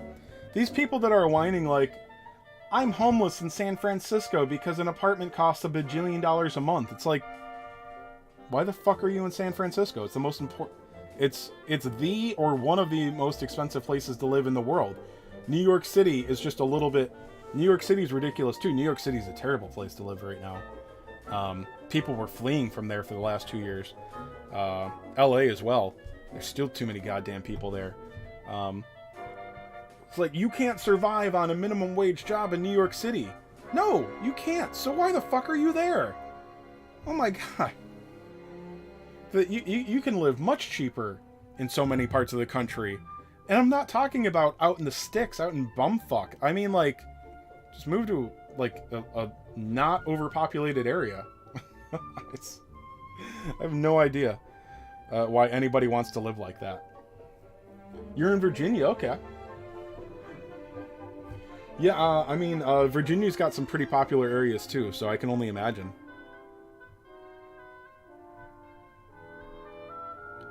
Alright, what did I not do? Oh, I gotta do it one more time, okay.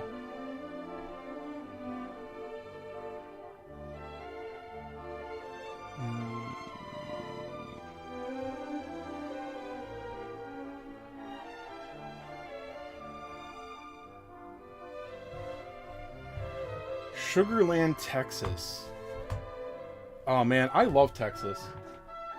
Oh, southwest of Houston. Okay, right. I think you've mentioned that before, that you're in there. Houston, I didn't get to Houston nearly as much as Dallas. I don't know how that gigantic state, Texas, isn't it like bigger or basically about the same size as Europe? Like, Texas is huge, and somehow every load I took there went through Dallas. Oh, I hate Dallas.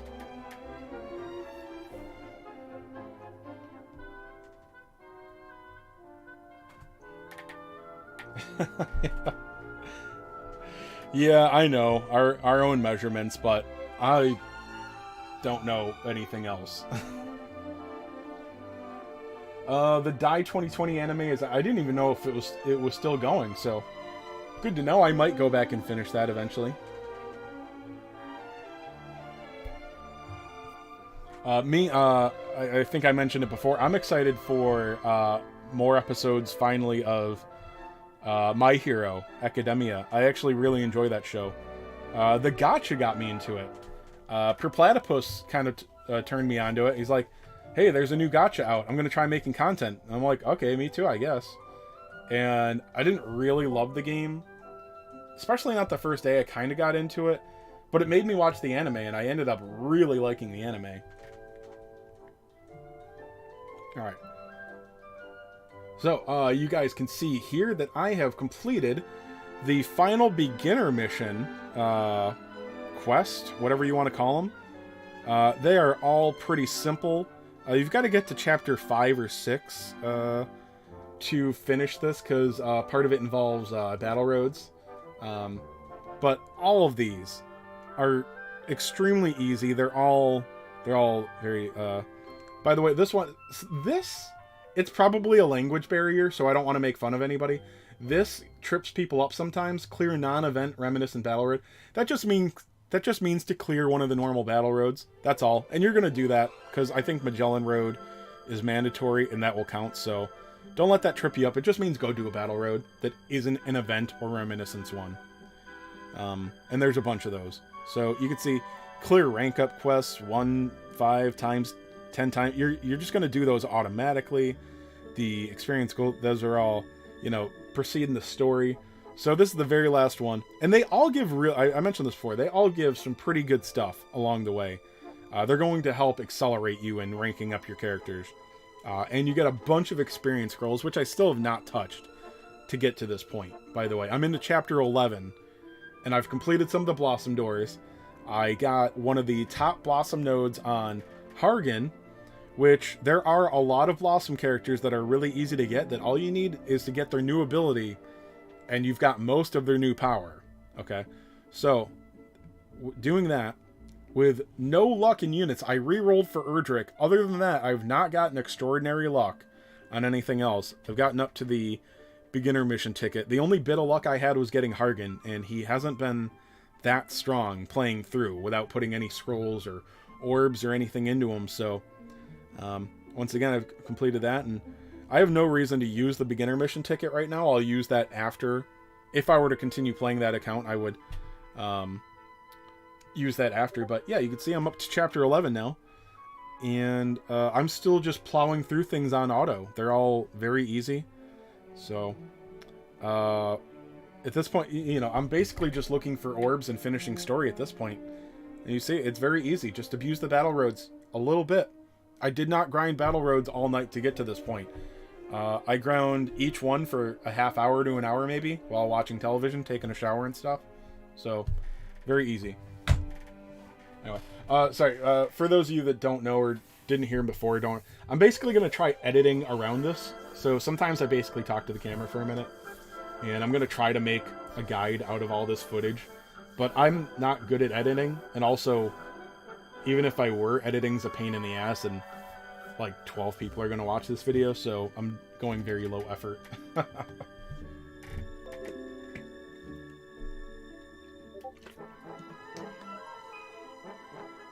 Buc-ee's. Okay, I pass Buc-ee's all the time, but from what I see, they don't have truck parking. And if they do, it's hard to tell. People don't understand, like, I've had to argue with some people that are like, no, you're wrong. They're like, oh, you must eat at all kinds of cool places. And I'm like, well, sometimes, but they basically have to be at or very, very close to a truck stop. Like, I can't just pull off an exit like, oh, look, here's a nice steakhouse. I'll just get off the highway and park in front of this restaurant. You can't do that. You can't just leave your truck on the shoulder. I mean, maybe in the middle of nowhere you can get away with it, but... And then, I gotta figure out how to turn that fucker around afterwards. You know how hard it is to get back on a highway in the middle of nowhere? Or some area that you don't know? You can't just take 3 lefts and get back out where you're going, man. It is scary if you don't know where you're going off the highway. So, no, I get off at truck stops and for customers, and that's only because I have to. And I'm very careful when I do that as well. If it's if it's a busy area, I will, if possible, call the customer and ask them, like, look, my GPS is telling me to turn here, here, and here. Does that sound right? And they're usually pretty good about helping, or they'll have, like, an automated system. They'll have an option for directions, and they're usually decent. But yeah, man, you don't take that truck off the highway unless you have to. So anyway, yeah, things like Buc-ee's just yeah, they're not really in the cards, which is a shame because I like the neat gas stations like Wawa's. I think Bruce, you said Virginia, right? I believe that's an area that might have Wawa's. I know Wawa's are kind of, I think they start in New Jersey and then go down the coast, basically. I love Wawa's. They have great sandwiches. But unfortunately, they don't go north. So, New York has no Wawa's. I have to go like 2 hours south to get to a Wawa. Chainsaw Man? I don't know anything about that, but it's probably cool. I mean, guy's got like a chainsaw face, right?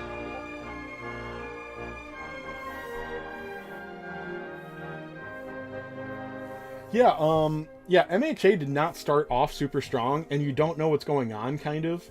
And then when you really figure things out and get to know the characters, it's a lot more fun.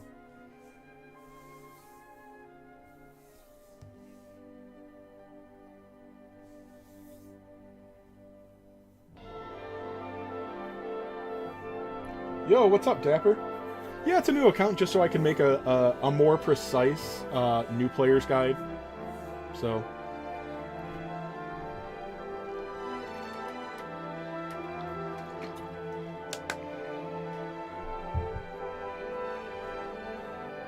I feel like a lot of experience play, you know, a lot of us have been playing for close to 2 years now. I mean, at least a year and a half.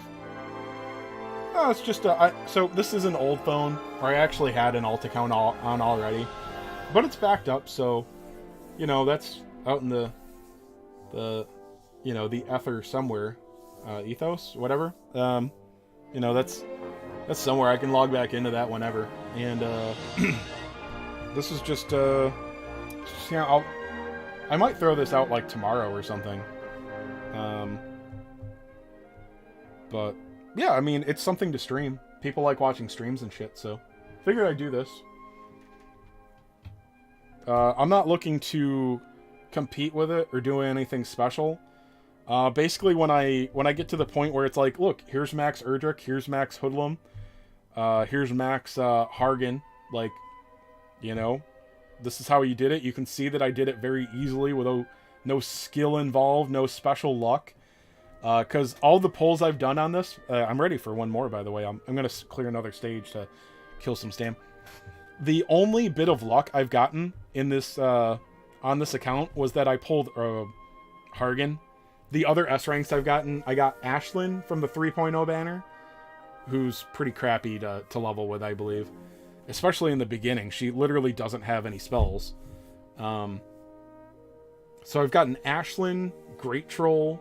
I got Nightclubber yesterday, who can be good after you blossom them. Yeah, so I said, yeah, Great Troll, Ashlyn, maybe one other crap S rank. Oh, Lionheart. Lionheart's, you know, with only 2 movement, that's pretty lame. So, like, the game didn't throw me any gifts on this account, so nobody can look at this and go, oh yeah, but he started with, like, he rerolled for Erdrich, and then he got so lucky in the anniversary. I can't do that. No, man, like, I'm just, oh, I gotta remember to get this pot. I'm using, not garbage units, but, like, these are all easily accessible. You know, Hargan is not doing that much for me. I could definitely, average accounts could definitely do better than Hargan. Or they could just get them themselves after chapter 5 or 6, whatever. So, Nobody can look at this account and go, I can't do that. Well, I'm glad that I'm helping make work just a little bit more boring than usual. Is Rickard Blossom worth it? His new spell won't do much because of his mid-wisdom, I guess. I have heard that he does pretty good damage, but here's the thing. He's going to be double dipping on his potencies, so he may not do great damage to round 1, but his round 2 damage is going to be really good. He can use physical. He's got some of the physical skills that are good, but yeah, I haven't used him because I just don't have the Blossom mats for him, but I've heard very good things about his Blossom. But yeah, he's going to be stacking his Wisdom and damage potency, I believe. So even if it doesn't do great damage round 1, it's going to stack. So I think he increases his damage and spell power. I don't know. He might double or triple, because when he kills something, he gets a double attack and double wisdom buff. And his new perk allows him to, I don't know if it's spell power or a damage boost. I think it's one or the other. I don't think it's, okay. So I think he's only double dipping, but yeah, he's going to boost his stats and his potency. So he'll be useful. He's just not a turn 1 powerhouse.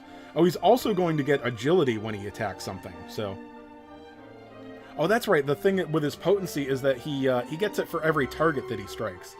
So I think he's going to get like an extra 45% potency on turn 2. And if he happens to kill something on round 1, he's going to get a double strength and double wisdom boost.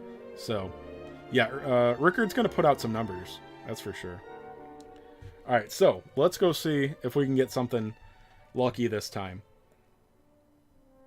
Oh, I got an Erdrick ticket. That's right, I forgot about it.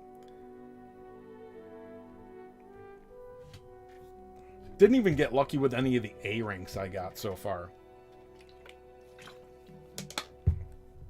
Hargan's the only bit of luck this account has had.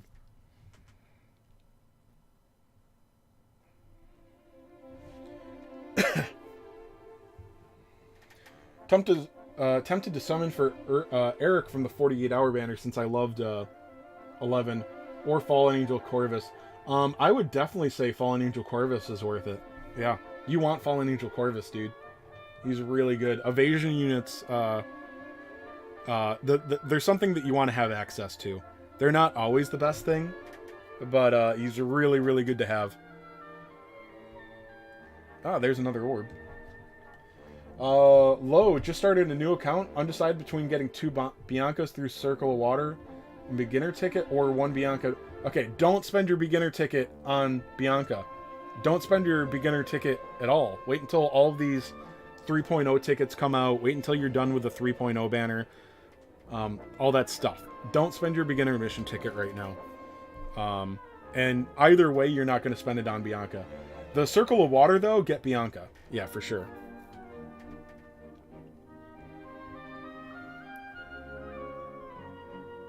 Wow. I don't think there were any rainbows here, were there?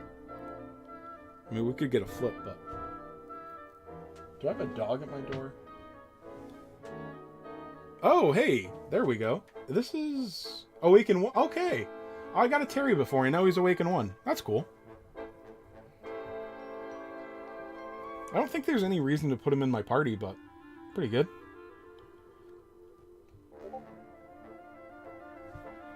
Yeah, so I forgot I pulled Terry before. But... And I still have well over 200 experience scrolls at this point. But, you know, why change things up?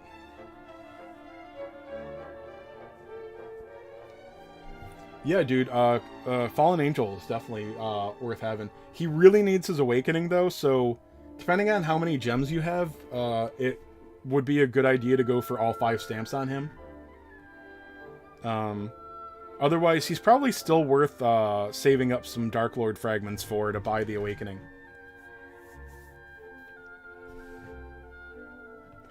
Bianca with 2 move, with the range on her new ability for a new player, yes. Yeah.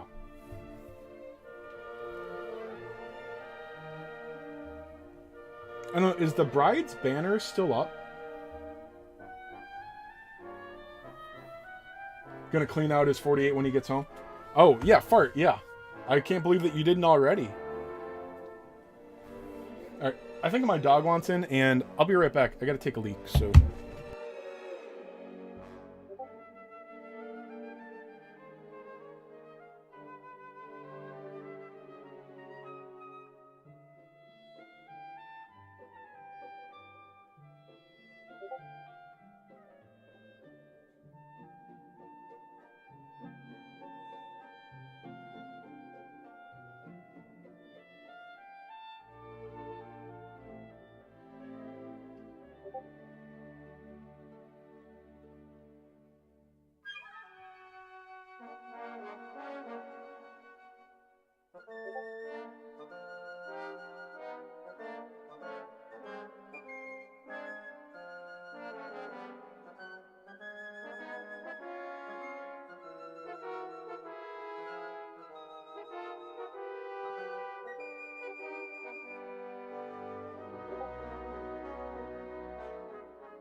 Alright. No dog, just my imagination. Not wailing for dupes past the first, since the last few big banners and only +1. Yeah. Dude, chasing dupes is so scary now. I mean, it always has been, but... I just think people that chase dupes that aren't whales are crazy.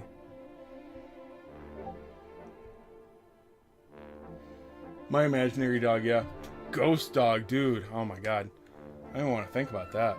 I don't like normal dogs. I mean, a ghost version of corny, that's even worse. Maybe? I don't know.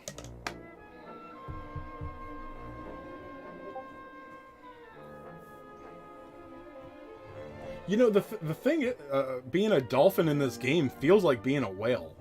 Like, trying to get one of everything is fucking scary expensive.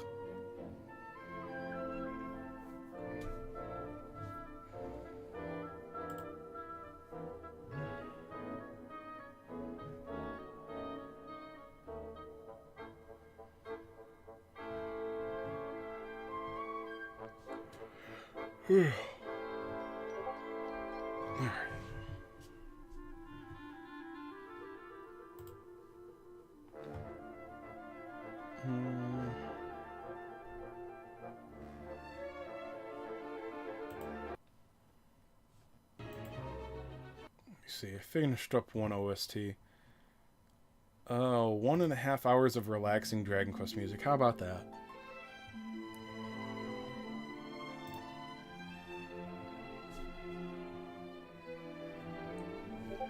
Wish there were more gem sales or something. Dude, you're telling me. I have no idea why they won't do it. Square shoots themselves in the foot all the time in this game with their greed. And it's not like it's not because I want more. I mean, I do. But it's like, dude, you guys realize that you can make more money if you weren't so fucking greedy, right? Biggest... they're so stupid.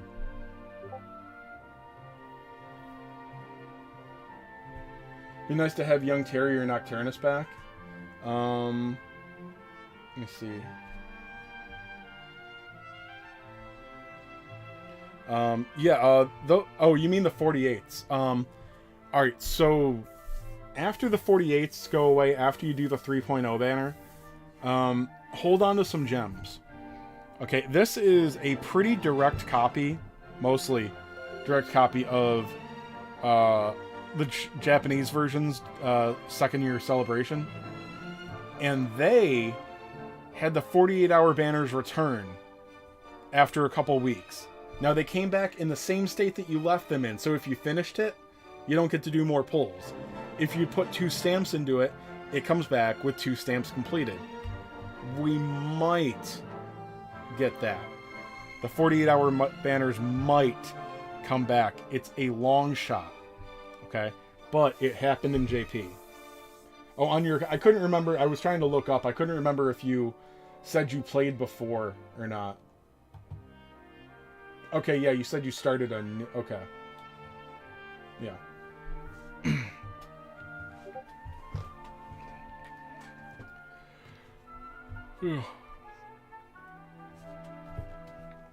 On the bright, Young Terry's really useful, but Young Terry's only useful when you're doing endgame stuff. Like, as a new player, he's not going to do dick for you. Oh, okay. I remember most conversations, but I forget who I have them with and some of the details. And yeah, sometimes things just get lost in the crowd.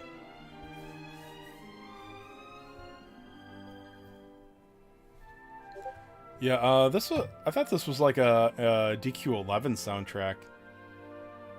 Oh no, it's 8. Okay, yeah.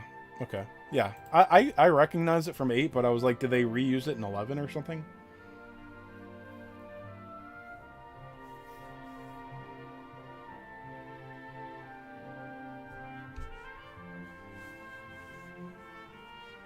I'm surprised by how many new players this event has pulled in.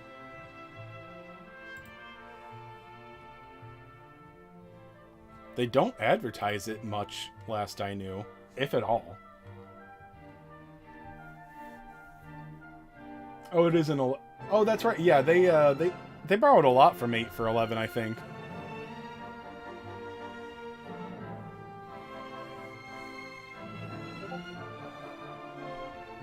Although I had no interest in using the DQ8 hero garb. I didn't like his look at all. But what I especially hate is, like, the DQ11 with his, like, his straight, like, he's got, like, girly hair. Like, I don't know. The DQ11 just looks, the 11 hero, I don't know. It's just a lame look. Looks like a sissy.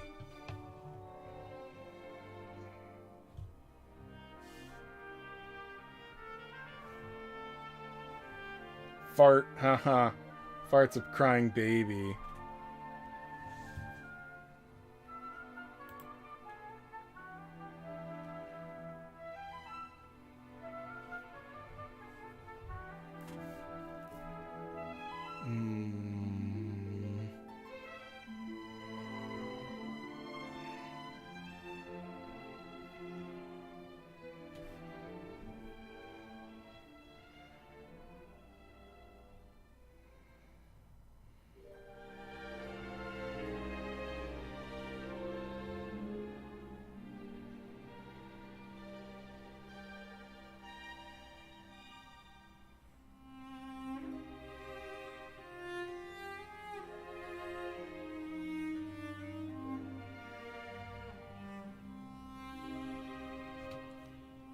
Oh no.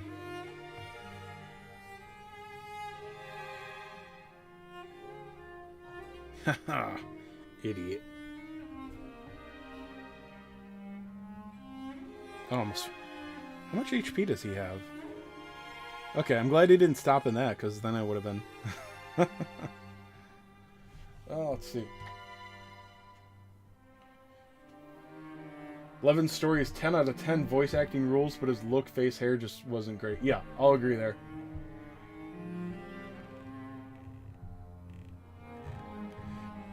Yeah, that's, like the, what do they call it?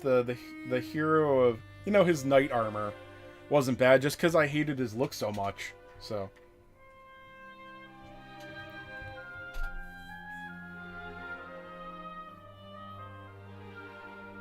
It's like the one game where I wish I could give him a haircut. Like, I never mess around with stuff like that in games. But it's like, yeah, I would give him a haircut if I could. I never bothered with your Draconian quests. Like, they didn't appeal to me at all.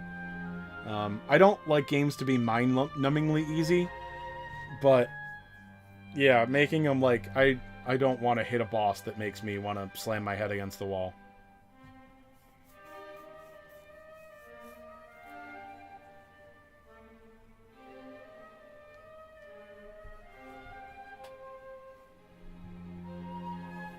Yeah, I don't remember what Shypox was.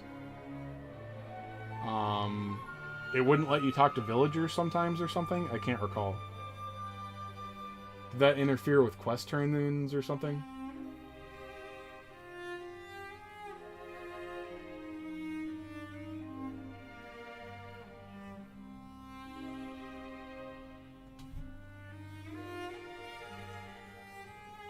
Yeah, I can't remember what I used for the hero in 11.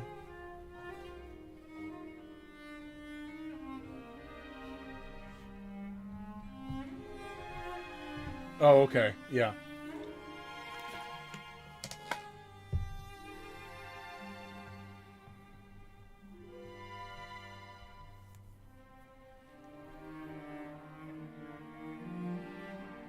Well, that's the thing is, like if you make it harder, it's like, all right, well, now you just have to level more. Like, hmm.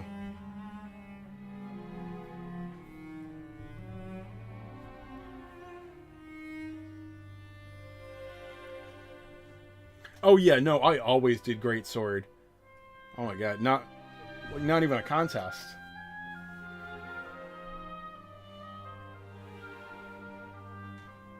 You're hitting level cap in any RPG regardless. Pfft.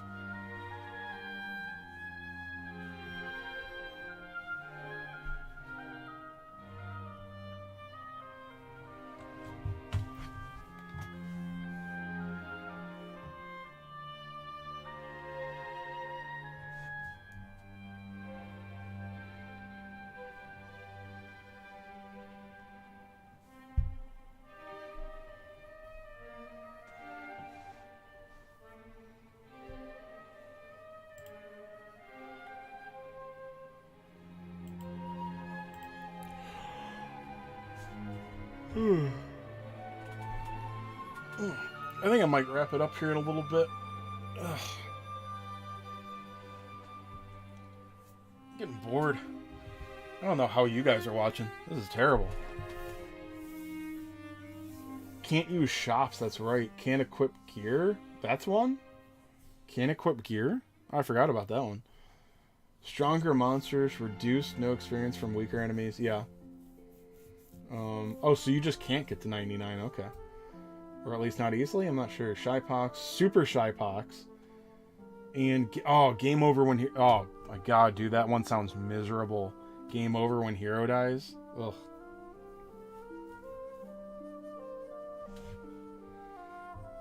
You're working... It sounds like you work the same way Jen does. By playing on her phone all day.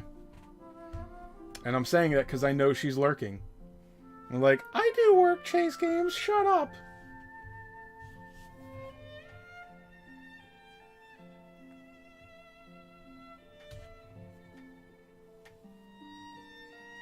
Only late end game? Okay.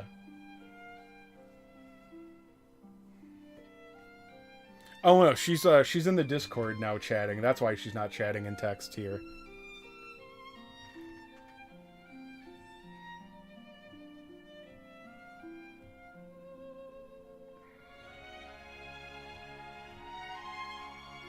Oh, another treasure chest.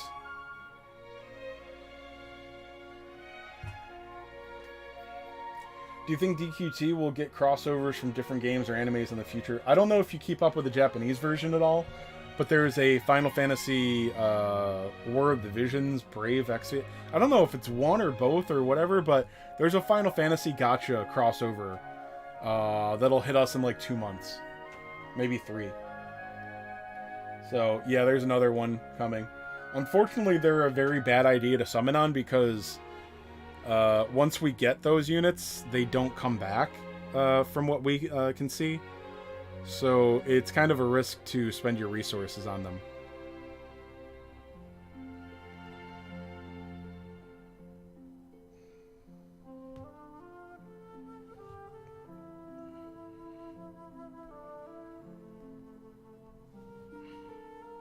Fairy staff. Oh, stupid.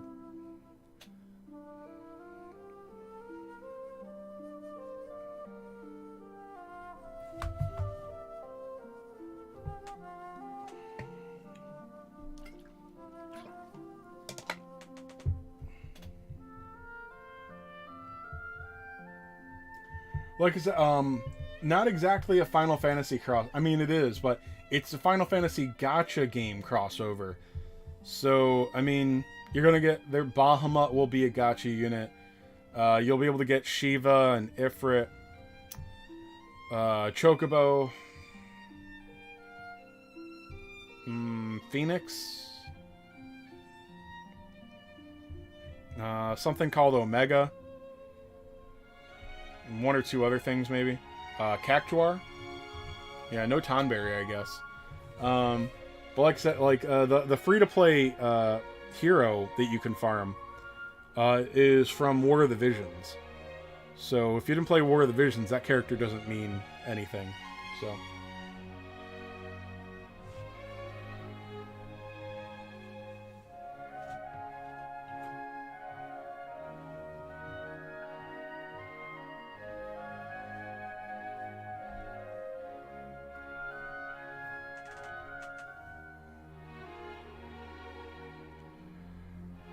Alright, I don't have enough for... There's no way I have enough for another pull.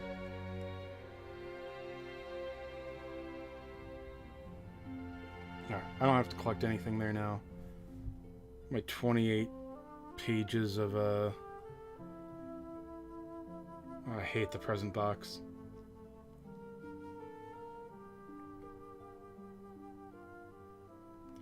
Alright, so, alright, boys and girls. I'm done. I'm bored. I'm out of stam.